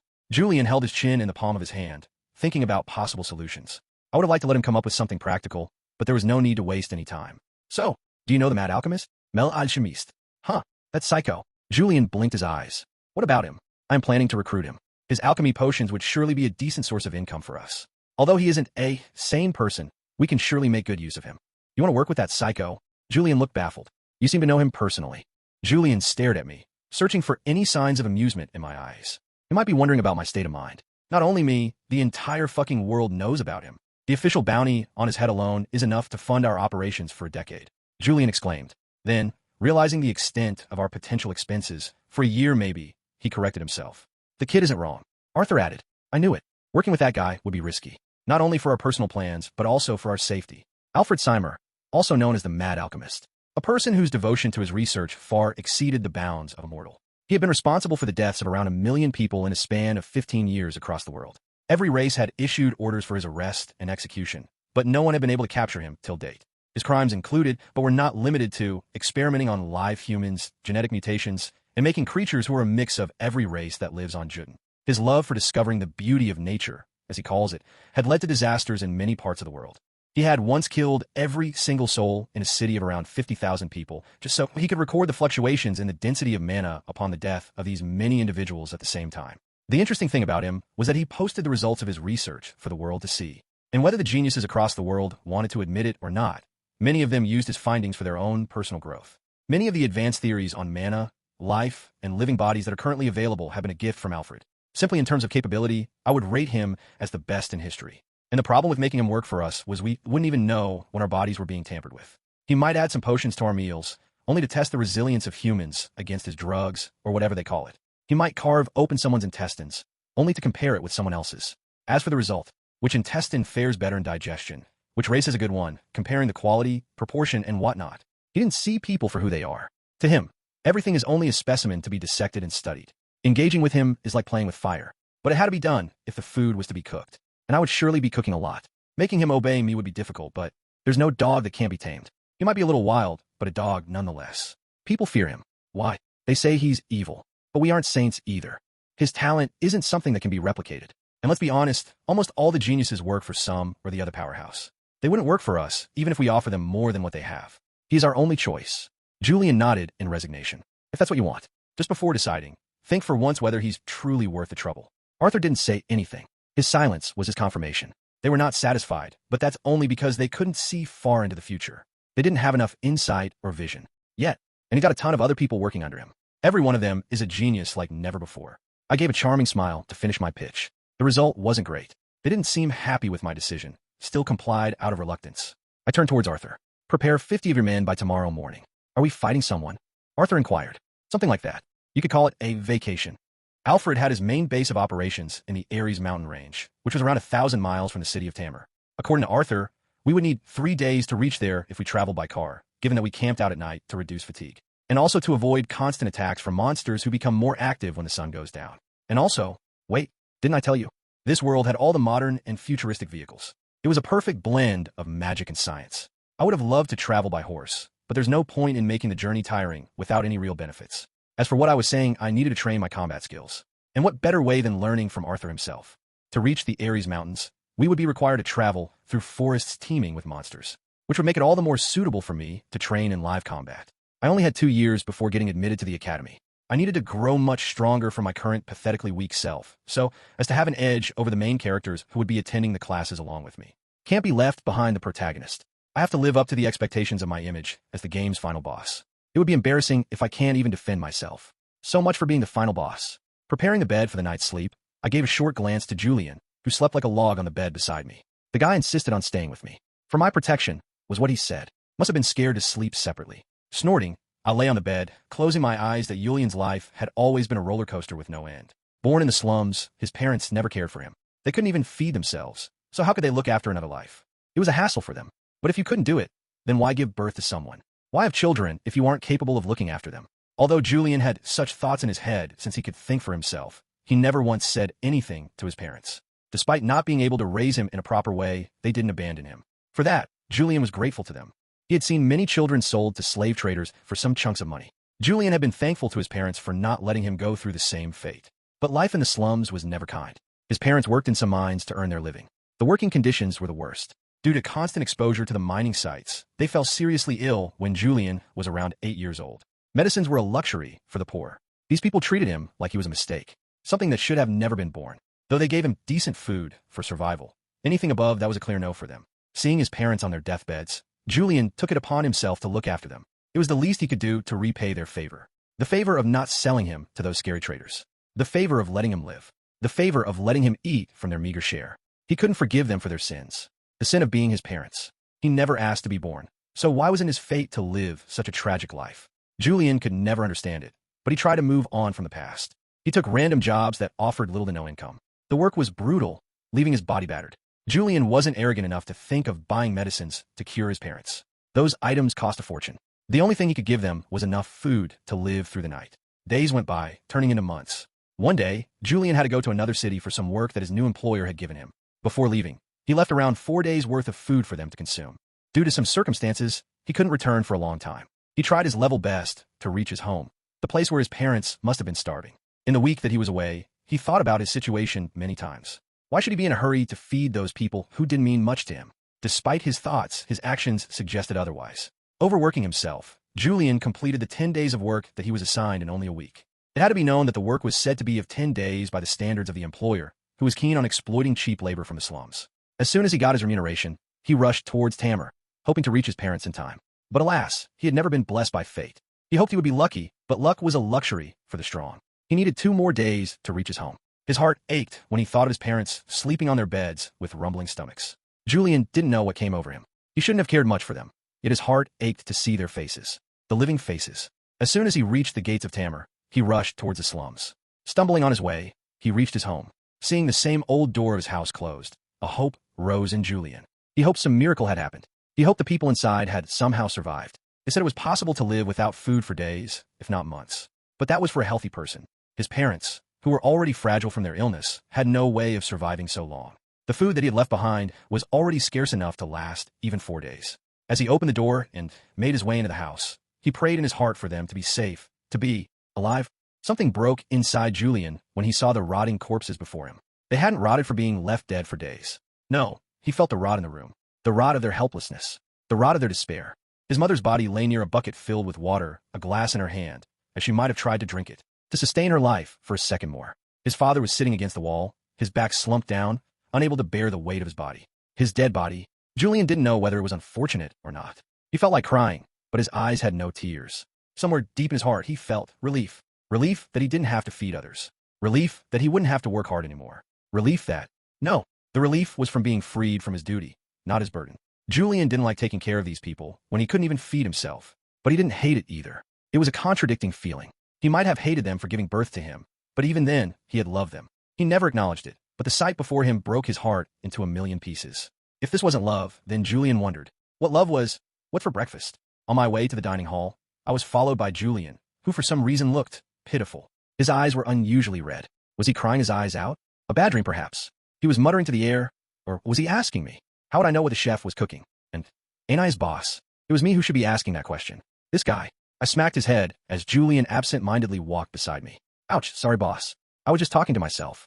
What's with that creepy laugh? You better prepare yourself for the coming journey. Things will get interesting. As my strategist, he didn't have to be strong in combat, but he had to at least have the ability to defend himself. I was thinking of asking Arthur to train this guy along with me. Though he didn't have any talent for fighting, learning basic skills wouldn't be much difficult. I packed everything that would be needed. There were some new soaps in our room. I took them with me. Julian puffed his chest. Was it something to be proud of? I mean, why waste them if they were meant for our use, right? What should I do with this guy? He wasn't wrong in his way of thinking, but I had to do something about his mentality. Living in the slums for years, his way of life was far different from mine. I wasn't saying that he had to act like some noble brat, but as an important pillar of DX, he had to have some presence around him. An aura that would make others respect him. To act on his commands without second thoughts. If he behaved like this, there was no way those prideful villains would ever listen to him. Ignoring Julian's weak attempts at trying to defend his train of thought, we made our way to the dining hall. It was filled with people lining up to get their share of food. We bypassed the line and arrived at the front. None of the people present opposed our presence. Why would they? Arthur had told everyone to treat us as VIPs. The staff in charge of serving the meal immediately bowed and prepared our plates. I took the farthest corner of the room, near the windows, to enjoy my breakfast. Eating in the early morning was a different novelty. Julian sat across from me, staring at his plate like a hawk. The guy must have never seen such quality food. A pure premium luxury for him. Stop acting like a country bumpkin and finish it. We need to leave early. Yes. Sigh. I have prepared the menu asked for. 30 of them are silver core, while 15 are at gold core. The remaining 5 are platinum experts. Arthur explained as we made our way toward the open grounds where our means of transport were parked. I could see the hesitation in Arthur's eyes. Ask it out. Seeing me give permission to speak, he asked, "Are we going in search of Alfred?" "Not search. I know he's there at the Ares Mountains." "Are you sure about the source of your information? It could very well be a trap to lure any possible bounty hunters that are after his life." He was right. If I had received this information from any other source, it would have been a risky gamble. Alfred, that madman, could very well have prepared something similar for his trackers. But I knew about his location from the game. No matter what happened, Alfred never shifted his main base of operations. He was never scared, never felt the fear of being discovered. Maybe he might have some contingencies in case his place was raided. But with Arthur by my side, I could even storm through the royal palace. Not that I was stupid. Arthur seemed to have reservations about how I knew about it. You don't have to fret over the smaller details. My source is trusted, and even if things go south, I trust you can handle it with ease. That I can. Okay, let's go then. Sighing, Arthur made his way to what could be called a small desert. The ground was bare, without trees in sight. It looked more like a war zone. Before us, armored trucks were parked in line. 1, 2, 3. There were about 6 of them, with what could be called a car and armored car leading them. The car was like an SUV with a broad frame. The tires looked strong, like they were made to handle a nuclear blast. Not that such a thing existed in this world. The science here might have been advanced, but this world didn't have all those inventions from Earth. The presence of magic meant there was no need for creating conventional weapons of such caliber. The strongest people on this planet were mightier than all the nuclear warheads combined. As I inspected the car, there were some interesting, maybe tools attached to it. Seeing my line of sight, Arthur commented, "Those barrels are used for attacking. So, do they fire mana?" "Not exactly mana, but they do fire projectiles that are what you could call a condensed form of mana, inscribed with runes and formations, so as to explode upon impact and not detonate in the car itself." Arthur patiently explained, though he found it intriguing for someone born into the Frost household to not know about something that could be called basic. But there was one rule that he had to follow, something every employee must do. Never doubt your boss. looking at the vehicles, the black and white paint used to color them. All of them looked intimidating. It was fucking cool. The essence of combat is to kill. There's no hard philosophy to it. You either survive the fight or kill your opponent. That's it. Arthur explained while we were surrounded by trees deep in the forest. It was around 8 at night. We had secured the camp some distance away. I had asked Arthur to help me train. The result was the guy took me to kill monsters from start. I mean, it was what I wanted, but shouldn't we at least train some basics before diving into live combat? Arthur's response was there's no experience better than fighting through death. Well, it wasn't like I was scared. Arthur had assumed that being a young noble, I didn't have what it took to kill. Yet, he might be thinking of making me learn to slice my opponent's flesh before ending their lives. Little did he know who I was in my previous life. You see that area over there? Arthur asked, pointing towards what could be called a lock of trees. Stand over there. It's the best spot for attracting monsters. The air is moving southwest, so the smell of your body will reach them faster. Why say it with such an indifferent face? All right, nodding. I made my way with a sword in my hand. It wasn't anything fancy, just a normal sword with a sharpened blade. I stood there, waiting for something to show up. Time ticked as seconds turned into minutes. Are the monsters here dumb? Why aren't they attacking me? Don't they want some quality food? Turning to face Arthur, I raised my hand in a questioning gesture. I will stay a little far away. They might have been intimidated by my presence. With a slight smirk on his face, he made his way out of my sight. If he knew something like this would happen, then why stay here? That old man. I loosened the tension in my shoulders, taking a shallow breath, preparing myself for the upcoming trial, if it could be called that. And this time, I didn't have to wait long. Grrrh. A low growl reached my ears from the side. I immediately turned, scanning for any unusual movement.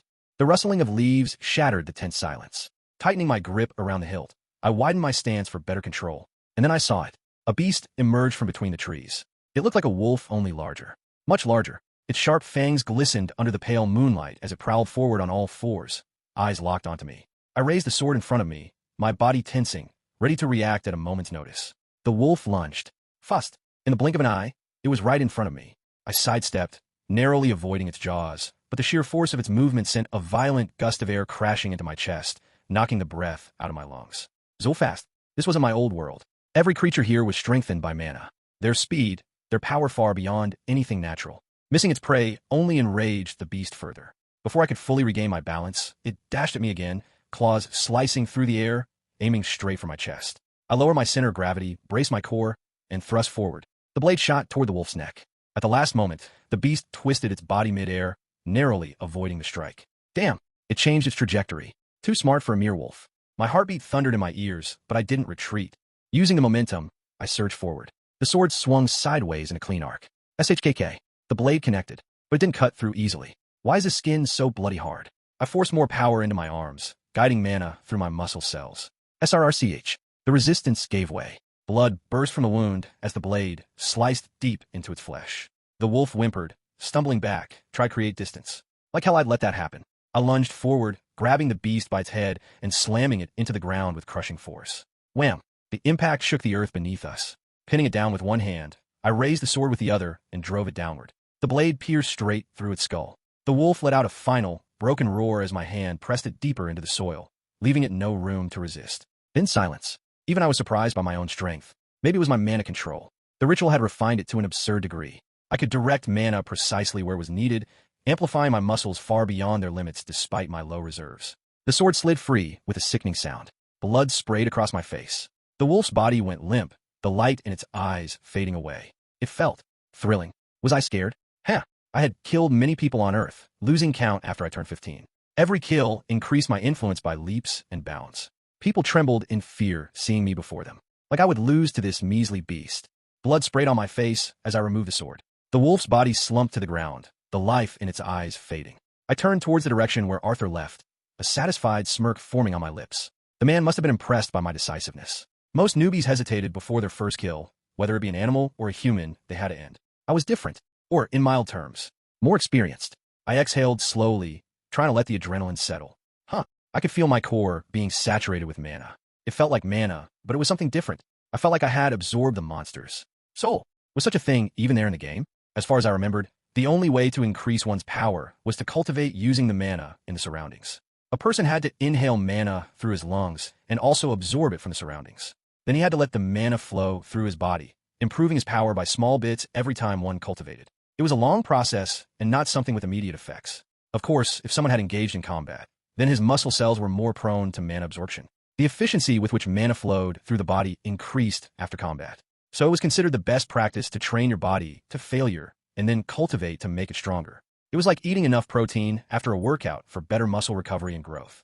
It was the usual norm. So why was I able to directly absorb the mana or whatever it was from this beast? I could feel the increase in my power, however small it was. I needed to ask Arthur about this anomaly. There's so much. I heard movement in the nearby trees. My body tensed for combat. More monsters appeared before me, each having the unquenched hunger to devour me. Let's think about this matter some other time. I clenched my fists, holding the sword in my right hand, ready to kill. This was going to be fun. Arthur watched as Kael prepared to fight the wolf. It was only an iron core creature, the same rank as Kael. Still, it was a known fact that monsters tended to be stronger than humans of the same rank. Arthur had expected a tough fight.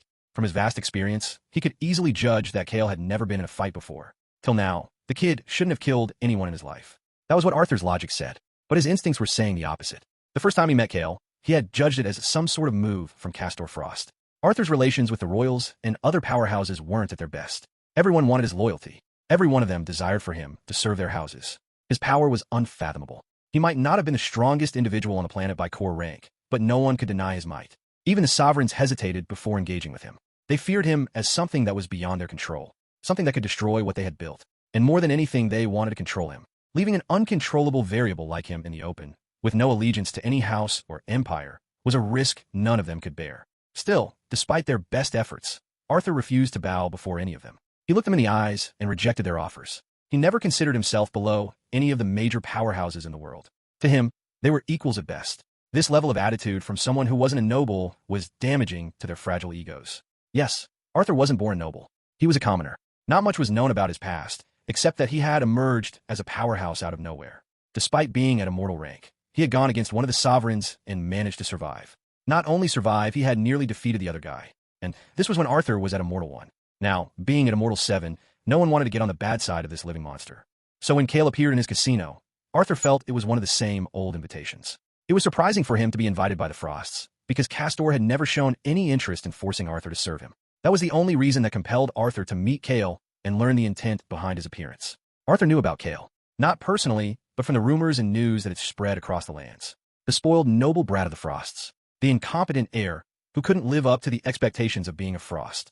Arthur had also heard of Kael's brother, Kevin, being selected as the new heir due to his elder brother's antics. From the last piece of news that he had received about the Frosts, Kael should have left the Frost house, cutting all ties with his family. So why is he here? It was the only question in his mind. He thought it might be that the brat couldn't survive on his own and came crying back home. That was the only plausible scenario. Hearing from all the rumors, Arthur didn't have a very good impression of Kael. Still, he decided to treat the kid with some respect for having the blood of the Frosts running through his veins. But when he gazed into Kael's eyes for the very first time, he was intimidated. Those black eyes felt like they encompassed darkness itself. They had the innocence of a child who had barely turned 16, but hidden in their depths, Arthur could see it. The vast darkness. It was terrifying. Arthur's instincts kicked in, making him ready for combat. The instinct of prey when it meets a predator. It shouldn't have been possible. Arthur could sense it as clear as day. Kael had never trained his life, nor had he ever killed anyone, be it a monster or a human. He had no bloodlust attached to his body. He was at a mere iron core, the most basic core of an awakened. Weak. That was the only word to describe the pathetic kid before him. But Arthur's instincts were never wrong. They had saved his life numerous times, so he trusted them. And soon, he found it right to have trusted them. Kael wasn't what was described in the rumors. Yes, he was weak and still a kid, but that was what his body showed. His intellect wasn't something to be messed with. He had the cure for his daughter, the very thing that Arthur desperately yearned for. Arthur had left no end, turning the planet upside down to cure his daughter. Still, no matter what he did, he couldn't find any hope of saving her. No doctor, healer, or alchemist could provide him with anything. Not the cure, not even something to delay her worsening condition. With each passing day, Arthur cursed his inability. The inability to save his child. The inability to be a good father. To provide his daughter with happiness. Nothing. He couldn't achieve a single thing for her. His wife had left her in his care before she departed from the world. Her death broke him, but he stood strong. For his daughter, whose smile he wished to see. And here was a kid, solving the very problem that had shattered him for years. The price for the cure was cheap. Reasonably so, Arthur pledged his loyalty without a moment's hesitation. For him, his daughter's life was far more crucial than his freedom. But things didn't end there. Kael promised to provide the cure for his damaged mana core. Something that shouldn't have been possible. This kid, whom Arthur had severely underestimated, showed him miracles one after the other. Arthur couldn't have been more grateful to anyone. But then Kael explained his objectives and Arthur's role in them. His guards had to be killed only because they knew things they shouldn't have heard. Arthur had again mistaken the darkness that resided in the human before him. Kael wasn't someone to be messed with. Along with loyalty, another emotion surfaced in Arthur's soul. Feared it was funny. He who was feared by many felt fear for a kid. The fear didn't take over him, but it existed. Subtle, yet there. Arthur was someone who had played through death more times than one could count. Fear wasn't something that could affect his decisions. Arthur knelt on his knees, not because of the fear he felt. No, he had gratitude for the person before him. Kael had become the only light of hope in the endless darkness. So for Arthur, it didn't matter whether the person he served was good or bad, a hero or a villain. Arthur knew that Kael was skilled at doing the unexpected, but what he saw before him was something entirely different. Kael wasn't proficient in handling a sword. That was a given for someone who had never trained his entire life. Still, Kael had what many lacked: the intent to kill. He was calm while facing the beast before him. He didn't waste a single movement. Every move was calculated, more like meant to kill. Arthur was impressed by the mana control that Kael displayed. When he grabbed the monster by its head, Arthur could see the mana in his blood rushing toward the muscle cells in his hands, granting him explosive power. Such an insane level of mana control allowed him to battle the beast with dominance, while only having the limited mana reserves of an iron core. Mana control was something that wasn't taught, but had to be improved by the person himself. Good mana control led to better usage of mana reserves, letting a person fight for a longer time than what was actually possible. That was why veterans of war were much stronger than other people at the same rank. A person who had improved his mana control through countless battles where death was a very real possibility was far stronger than someone who had never experienced live combat. Such a war veteran could easily defeat someone with a higher core rank if the other person hadn't been in many combats. But such a thing was only possible for lower ranks, where many rich nobles could evolve their cores through the sheer amount of resources available to them. As one climbed higher on the path to power, things became more complicated. Live combat experience and talent became essential for ranking up further along the path.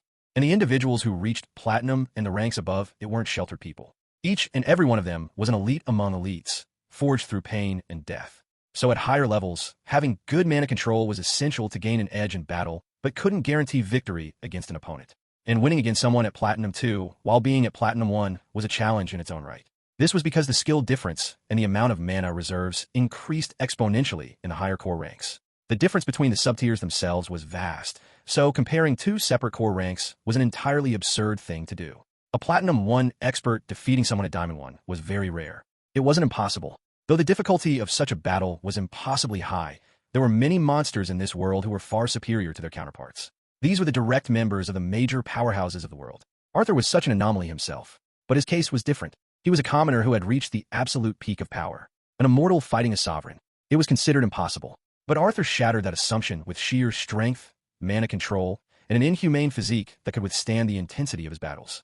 So someone like Arthur, who could be considered the best in mana control in the entire world, being impressed by Kael's mana control was ridiculous. Arthur was impressed because to refine one's control, a person had to have fought numerous battles. Live combat made one more attuned to the mana in the body. It was like the more you fought, the more your body got used to handling mana. It flowed more freely through your blood and into your cells. With years of experience, you could control that mana in subtle ways to explosively enhance certain parts of your body during combat. What Kael was doing should have been impossible at his level. He wasn't controlling the mana subtly. He was more like commanding the mana to obey him. And he didn't enhance entire body parts, but every muscle cell was selectively enhanced instead of the whole limb. Arthur had no words for what he had just witnessed. But little did he know, this wasn't the only shocking thing. The moment Kael killed the monster, something entered his body. Arthur's eyes widened. That, if he wasn't mistaken, the thing Kael had just absorbed was mana essentia. The structure of a mana core was like a round sphere in most people. This structure could slightly change depending on the race, but the overall mechanism stayed the same. The mana core acted as the storage unit of mana in the body. The mana reserves were dictated by the capacity of one's mana core. Aside from storage, the mana core was also responsible for pumping mana to the required body parts, either through the blood or directly through the mana meridians. The mana carried through the blood was essential for the repair and maintenance of the body. While in combat, and also during cultivation, mana moved through the mana meridians. Mana meridians were special channels connected directly to the mana core and helped in the rapid movement of mana. Each mana meridian was attached to the blood vessels, resulting in an efficient transfer of mana. At the heart of the mana core lay what could be called a person's mana signature. It was the most condensed form of mana, original to the given person's body. The more condensed it was, the greater the power a person could wield. This decided the talent of people from the moment they were born. People with more condensed mana essence had higher potential for growth and were generally stronger in combat compared to their counterparts. One couldn't increase their mana essence in any way, nor could they condense it further than its original form. This limited a person's growth potential from the moment they were born. Having a less condensed mana essence didn't mean that you couldn't grow strong. Many people with little talent had gone on to become some of the greatest fighters in history. Mana essence wasn't the only thing that dictated your power, but it was one of the most important pillars of strength. And currently, Arthur could see what shouldn't have been possible. Kael's body was absorbing the monster's mana essence and turning it into his own. Arthur couldn't make sense of what was happening before him. He could see the subtle increase in Kael's power without him doing any active cultivation. Normally, after intense combat, people meditated to let the mana from the surroundings flow into their body and regulated it through their meridians. This helped make their cultivation more efficient. But Kael definitely wasn't cultivating at the moment. And I should wait a bit more. Maybe that was just a fluke. With this train of thought, Arthur patiently stood, watching Kael kill the remaining monsters. The same phenomenon was repeated every time Kael killed a monster. With every kill, Kael's mana essence grew stronger and more condensed.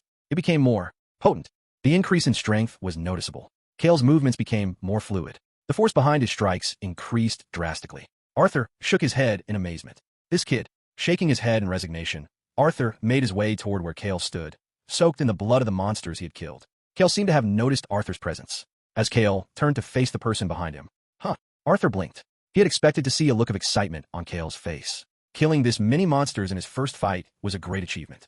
But what he saw were those same black eyes. There was no emotion in them. Calm. It was the only thing that could be felt from Kael. Not a single ounce of bloodlust oozed from him. It was a commendable thing. To be able to control one's bloodlust was a great sign. It meant greater control over the mind in the most intense situations. That was a great performance.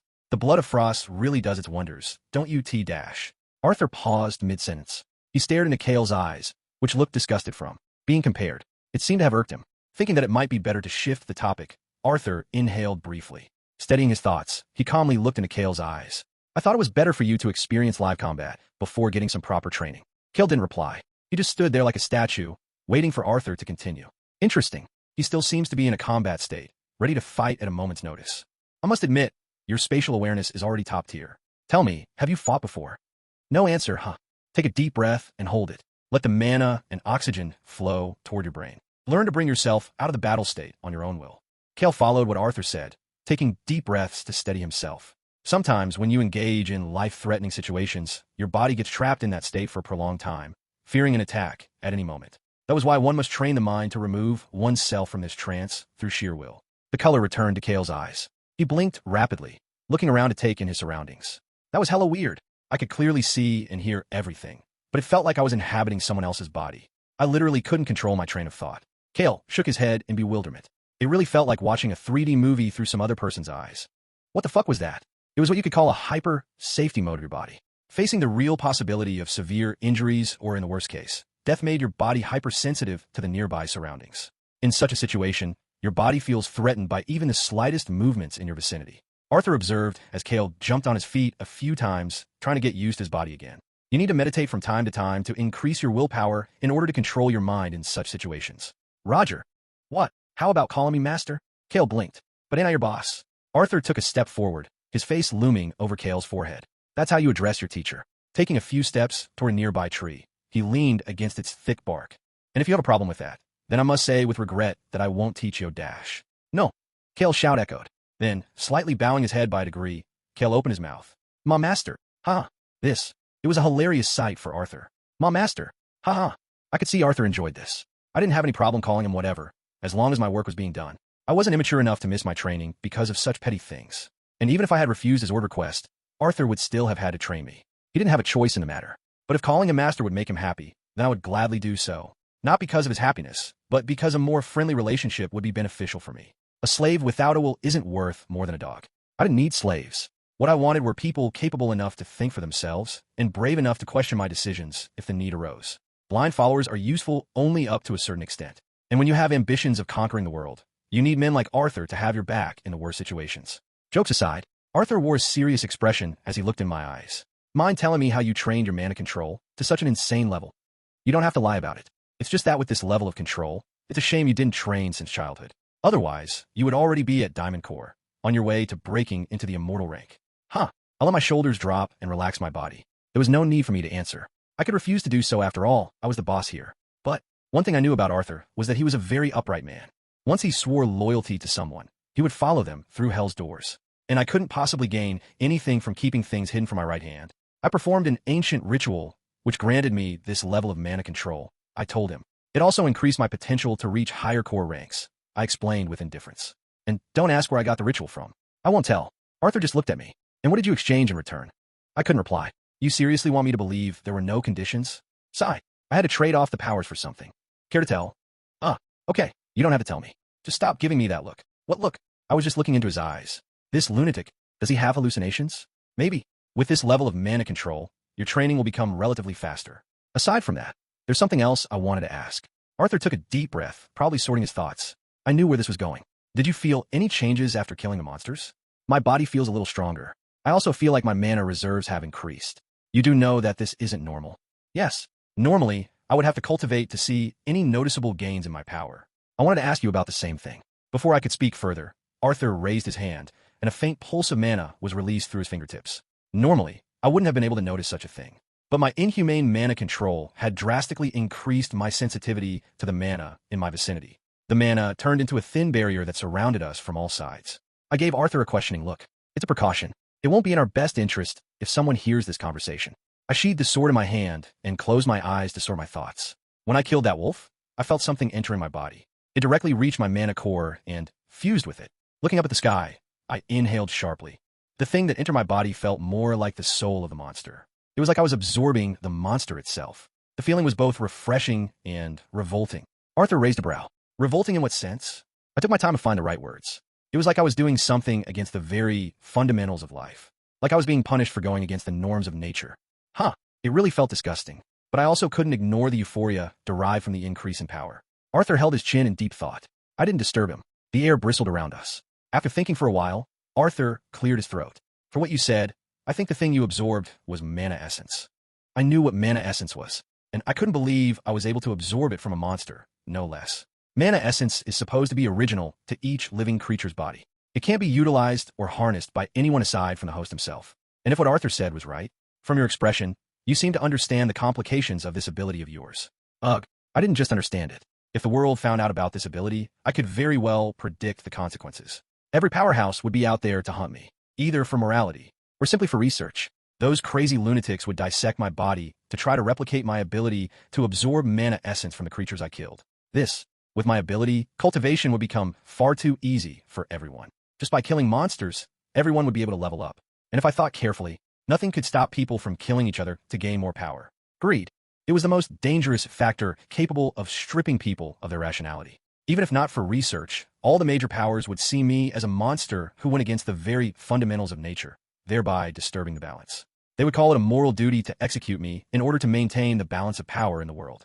But I don't think death would be the end of me. I would definitely end up as a lab rat, deprived of my status as a human. Those hypocrites.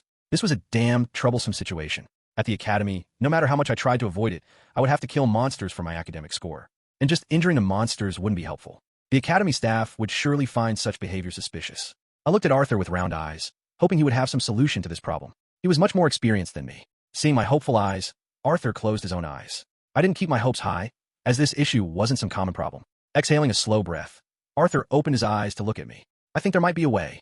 Isn't this too fast? Don't tell me. This guy's smarter than me. Ugh, what way? I asked indifferently. Hearing me, Arthur gave a weird look. What? Should I be excited for some mere solution? With time, even I could have solved it. What might the solution be, Master? Seeing that Arthur didn't continue further, I urged him politely. It's just my noble upbringing kicking in. Not that I was desperate. Cough, cough.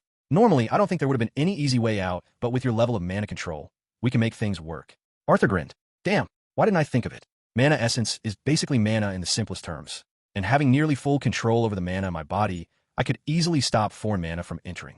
Let's try it. I couldn't wait and rushed deeper into the forest to search for monsters. This time, Arthur followed me. But remembering our previous mistake, I gave him a dubious look. Arthur didn't understand it. This guy, won't the lower-ranked monsters avoid me if you tag along? Realizing the meaning behind my look, Arthur's mouth turned into an O. I was thinking of doing this. He lifted me by my shoulder with his right hand, and the world turned upside down. One moment I was running through a dense cluster of trees, and the next moment I could see a pack of rabbits, or you could call them monster rabbits. I always heard that rabbits were cute, but the sight before me was a little disturbing. The rabbits had long, sharp fangs that were nearly touching the ground, even if the creature stood on 2 feet.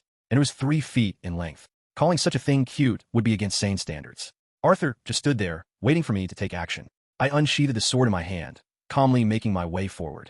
The rat monsters sensed me once I arrived within a 20-meter radius of them. Their perception seemed a little weak. Without waiting for them to react, I charged toward the nearby monster, swinging my sword in a piercing thrust. Splurt. The sword pierced the monster's guts, a fountain of blood spraying from its back. It couldn't react to my attack. Being strong felt good. Once life faded from its eyes, a warm energy started to enter my body. Mana essentia.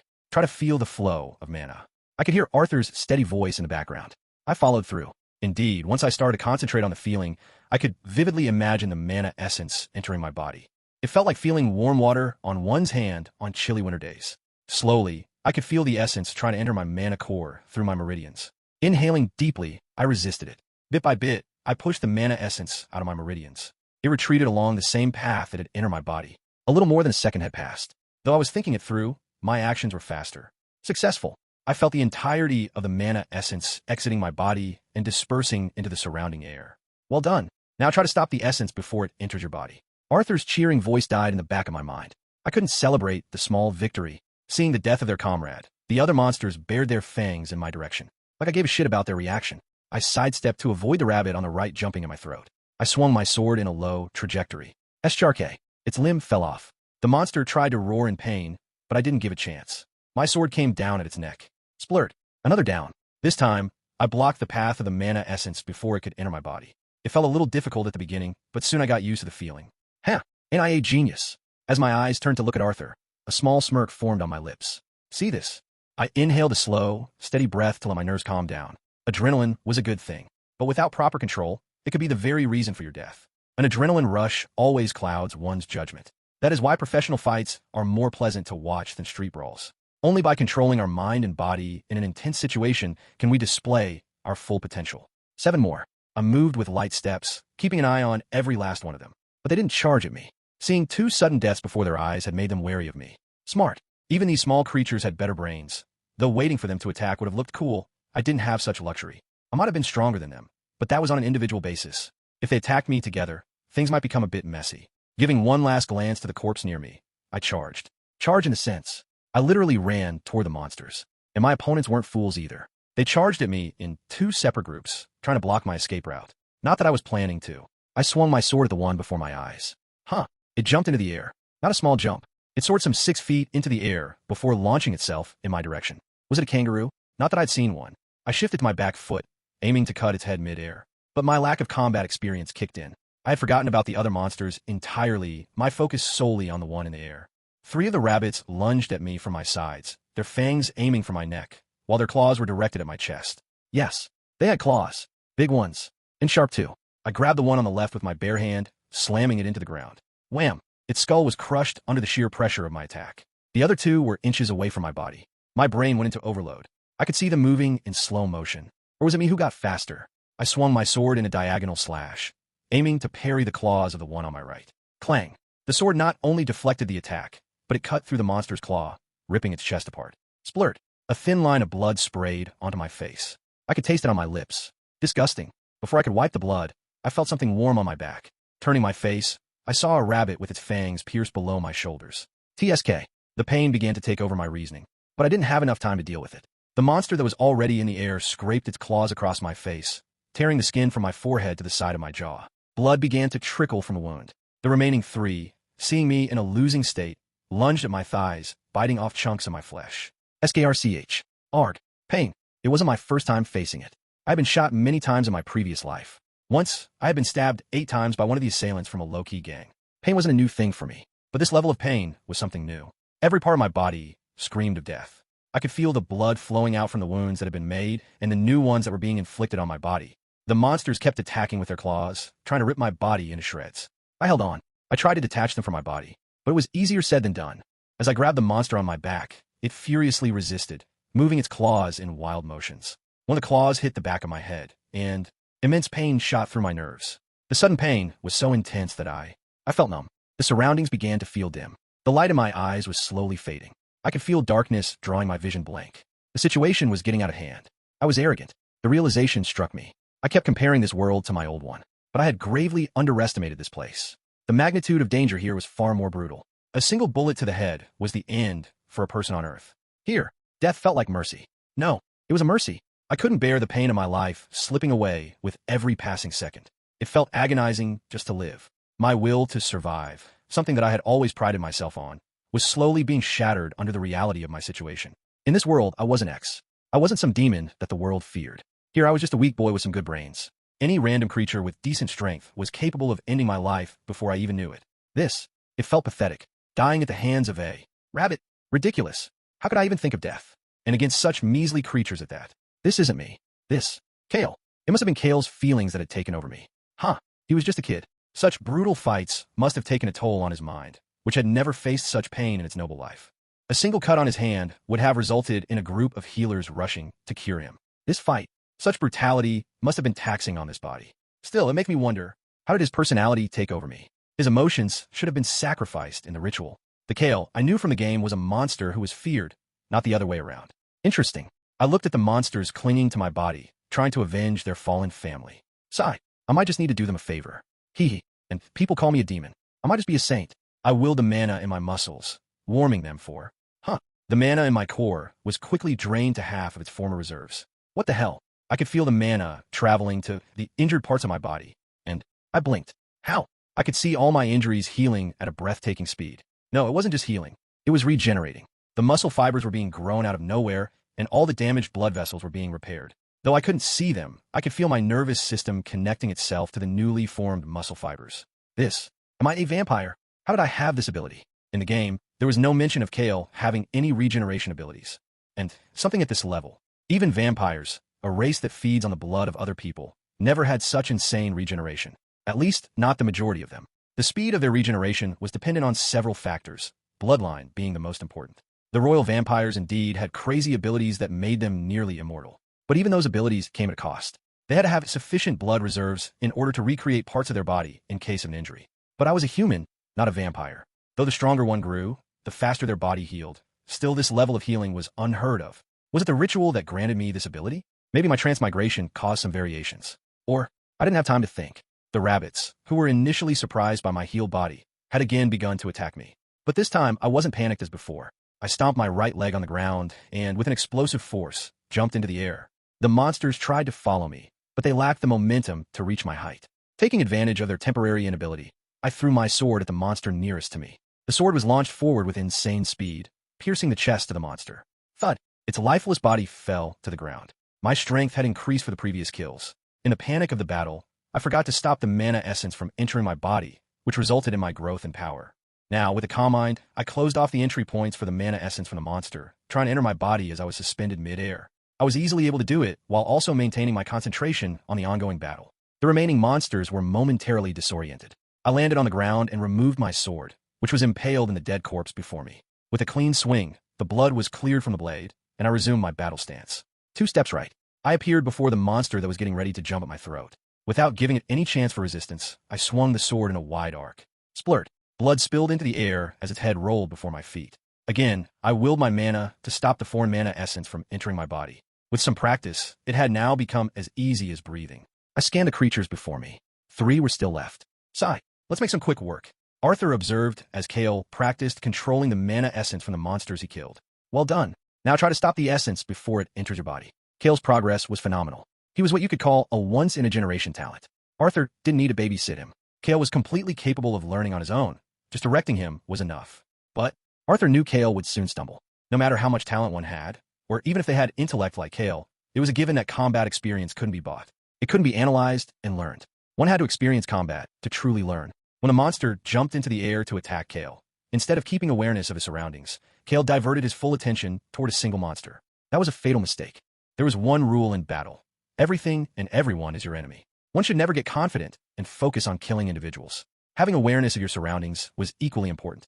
Maybe Kael knew it in theory, but theory and practice are 2 totally different aspects. Though Kael managed to fend off their attacks and mitigate the damage, a single monster managed to sink its fangs deep into Kael's back.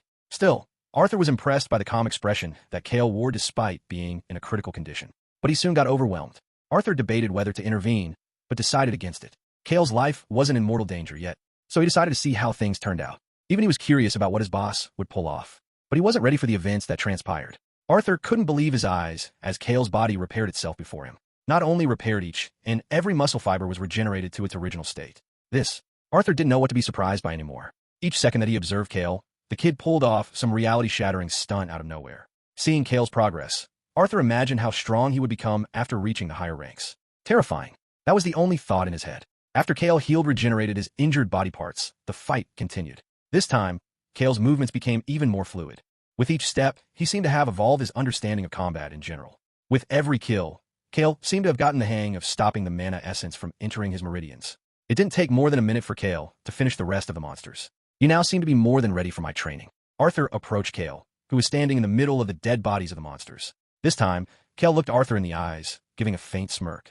He was able to come out of the battle state, even after such a brutal fight. Impressive. Can't wait to test myself. Kael responded. Meeting our alchemist will now surely be fun. Arthur just gave a faint smile. Alflet Zuma. We would meet soon. Experiment. 3486 concluded. A man moved through the stretched tunnels, entering one of the high cellar rooms. Standing at 5 feet 7 inches, he had white hair reaching his shoulders and greenish-blue eyes to complement his face. He looked no more than 40 years old. Wearing a white coat, he looked like a researcher. He was a researcher, just not a normal one. Alfred Seimer, also known as the Mad Alchemist. Why haven't the new subjects been brought yet? Alfred's voice echoed without a change in his expression. One could even argue whether his face was capable of change. It's getting increasingly difficult to get new people. The empires across the world have tightened their patrols, citing our previous actions. The assistant sighed. Talking to his boss was nerve-wracking. He was one of the very few people in the entire facility who could muster the courage to be this man's assistant. Their fears weren't unfounded either. One wrong word, one wrong move, and you wouldn't even know when your body ends up as the new subject in the very rooms that you had always experimented in. In the blink of a moment, you could be turned from a researcher to a specimen. And honestly, no one wanted to end up as some sort of hybrid mixed creature made of different races or living organisms. He was called number 1, the one directly below their boss. Every member of Alfred's research facilities was referred to by numbers, depending on their role and importance in the organization. Though his position was desirable by everyone in their dreams, no one wanted to make it a reality. Being in his position meant having the highest possibility of fates far worse than death. But with such risk came greater rewards. Number 1's words were equal to Alfred's words. His voice had weight and power. He had the authority to command all of Alfred's forces without Alfred's explicit permission. And these forces were strong enough to challenge the might of a small dukedom. What does patrol have to do with our work? We were just doing some research for the betterment of all. Even number 1 was confused by the world's response toward them. They were simply carrying out some research and needed some live subjects for it. What was so difficult about letting them borrow a few thousand people? Still, he had to sound reliable before his idol. Yes, all the researchers worshipped Alfred more than they feared him. For them, Alfred was some sort of god who had blessed their lands with his wisdom. They believed he could change this world and make it a better place. For them, I'll try to think of some solutions, boss. Alfred nodded. He didn't really care for these minor things. If he desperately needed more live subjects, he could just borrow them from the people working here. After all, it would be an honor for them to become part of something that could usher a new era for this outdated world. They were currently inside the control room that oversaw the operations across all their bases. Alfred had many allies across the world. Allies in the sense of like-minded individuals who thought like him. His experiments spanned all lands, including every type of living creature that inhabited them. Still, he preferred this base, carved in the mountains, the most. The reason wasn't anything fancy. He liked it because he felt he liked it. There was no emotion in his taste, just pure coincidence. Alfred always came to the control room once in a while to check the progress at the other facilities. A video call was being connected to the other heads. Each of these individuals was a genius in their respective fields. Constrained by the moral rules of the world, all of them had banded together with Alfred to help evolve their love for nature. Their personalities and desire to uncover the hidden secrets of nature were what drove them to unite despite their opposing and psychotic tendencies. It was a given that none of these people were sane by normal standards. They would just dissect a person to compare the quality of their meat with that of an animal or a monster. For them, it was educational. For the world, it was disastrous. Millions had died under their cruelty, but these monsters still roamed free, adding new sins to their already filled crime diary. As the video call connected, various faces could be seen on the screen. Some were men in their late 20s to old people in their 70s and 80s. There were even some women, though their numbers were relatively small. Base 34 reporting. Base 86 reporting. Base 103 reporting. Base 836 reporting. Similar to the members of this research organization, the bases too were differentiated on the basis of their numbers. These numbers weren't just for show. Each number signified the strength and research potential of the base. The lower the number, the stronger the base. Alfred's base, being the main base, was ranked 0, the same as Alfred himself. Each head could be seen through a holographic image of them, standing in their own control rooms, similar to the main base. As the reporting ended, all the heads stood silent for a moment, and then, "Hail, Leonardo!" shouting in unison. They tapped their fists onto their chests with rhythmic beats. This research organization was called Lonatu. Every member who was part of this group saw themselves as a lover of nature, the one who would protect nature by uncovering its secrets and help the world develop collectively. They considered themselves as protectors of wisdom.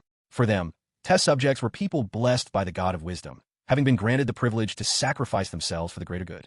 Every member of Lonatu devotedly believed in their twisted ideology. The people who opposed them were seen as spawns of the devil, lunatics, the only term that could remotely describe these madmen. But their fates today weren't meant to discuss their victories. Mere seconds after the meeting began, emergency alarms sounded across the entire headquarters of Lonatu. The base was invaded. Guards, what the hell are those idiots doing? Number One's shouts echoed in the room. Send Team 5 to 60 degrees north. Team Alpha, can you hear me? Scout the western perimeter. Incoming signals from the east. Hostile signals detected at the southern front. Team C, you are required to guard the entrances to the south.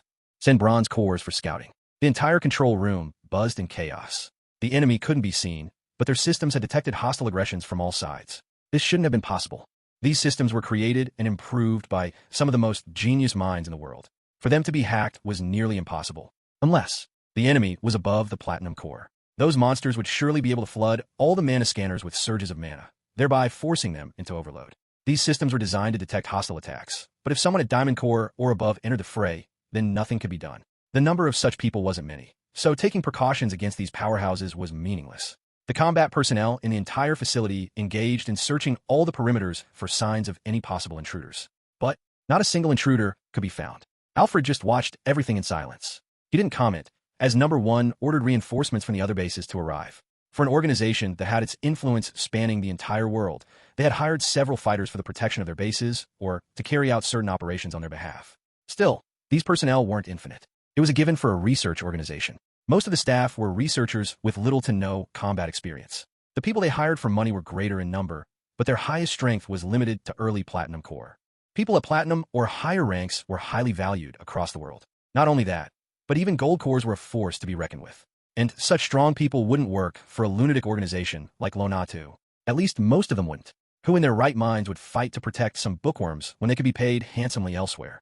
And without any risks at that? So the only fighters that worked for Lonatu were people who had nowhere else to go. Criminals and not-so-sane people. Open communication to any foreign frequency trying to engage with us. Alfred voiced his thoughts. Silence. Every head turned towards Alfred, confusion etched on their faces. Number One stepped in. But won't that increase the chances of them hijacking our systems? He paused for a moment. Though it would be difficult to hack into our systems, still, the level of our enemy is clearly above us. Alfred didn't reply. A pair of greenish-blue eyes just stared at Number One. Feeling intimidated, Number One stumbled back, trying to compose himself. Boss. His voice trembled. Alfred's gaze wasn't something to be scoffed at. Though he wasn't strong in combat, the presence he radiated was terrifying. It wasn't a dominating presence. It was something more than that.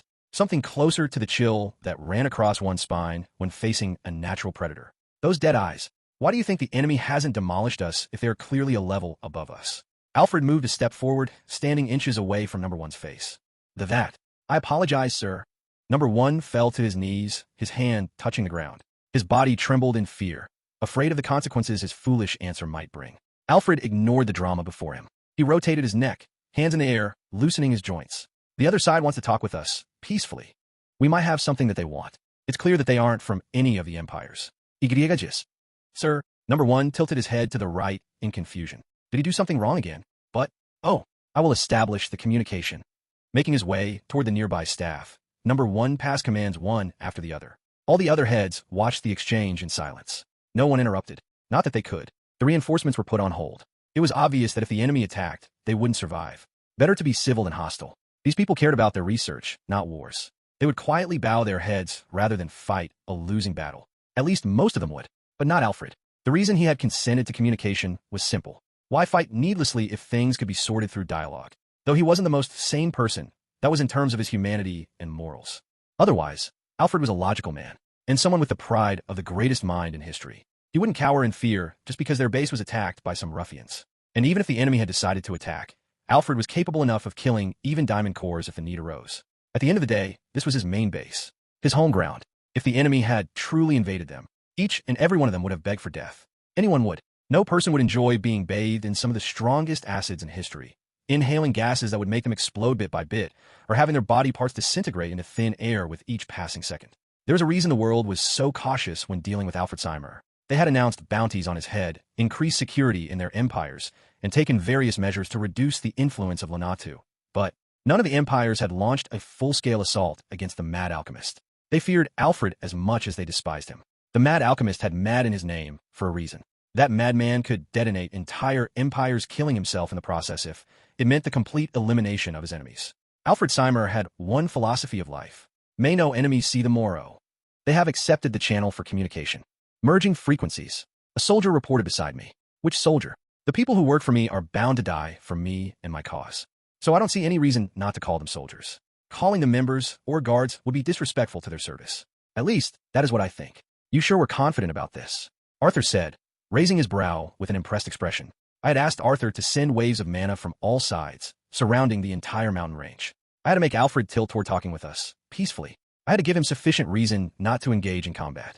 And what better way than flexing our muscles? Attacking Alfred's base wasn't a wise choice. Alfred wasn't someone you could casually mess with. He would have already devised a million ways to kill us with a slow, agonizing death.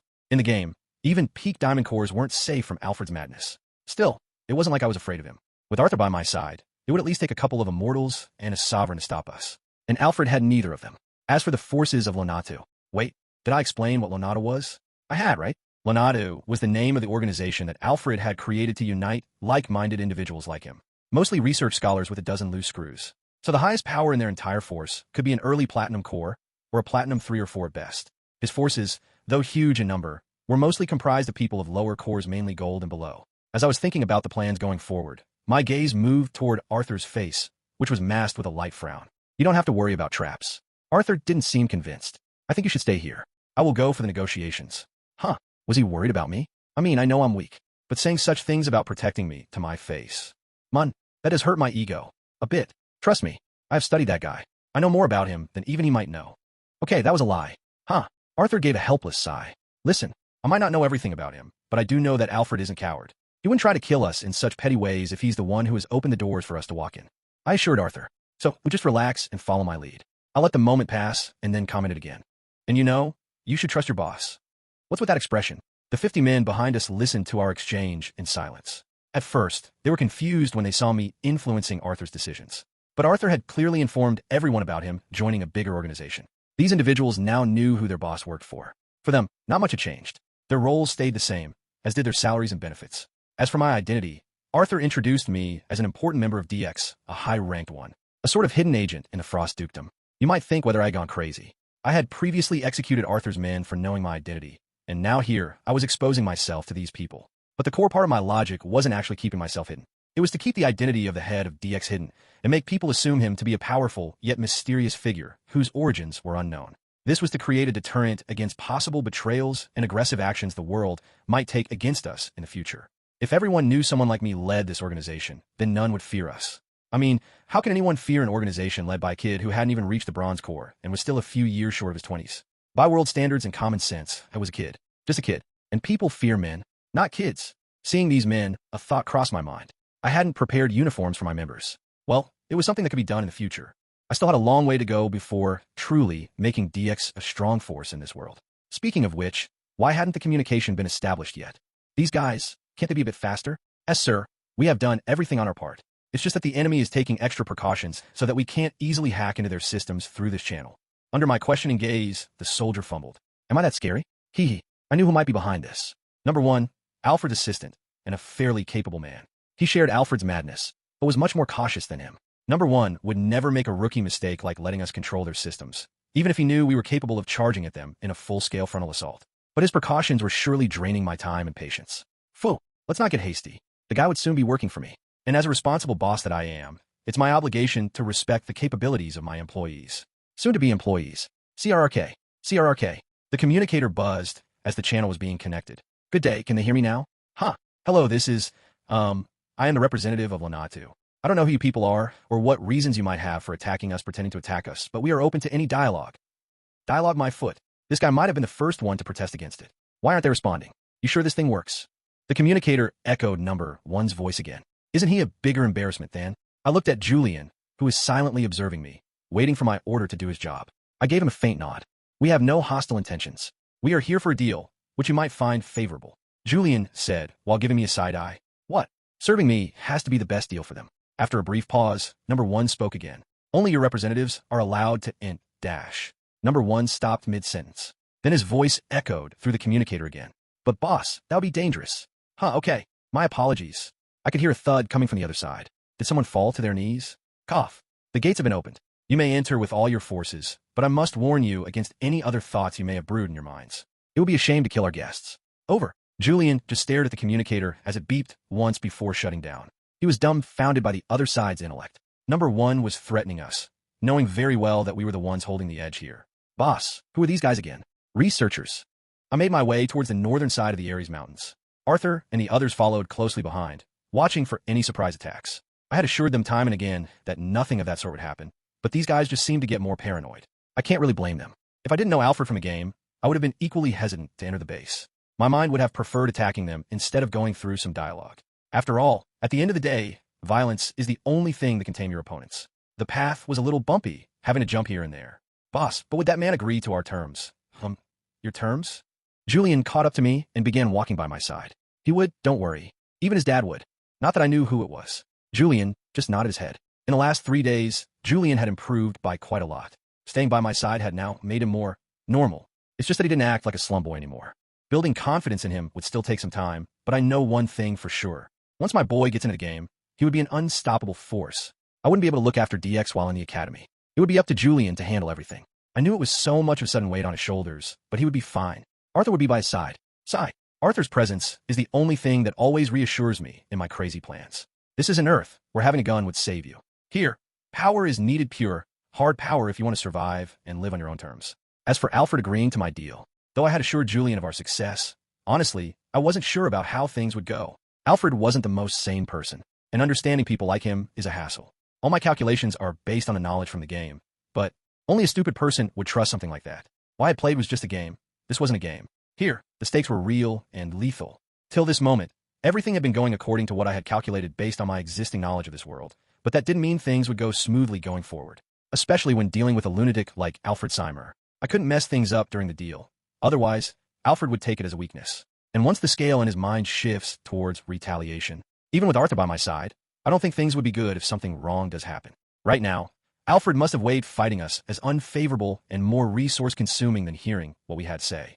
And any misplaced words by me could have an undesiring result for us. The only way to tame Alfred was to show dominance in the talks.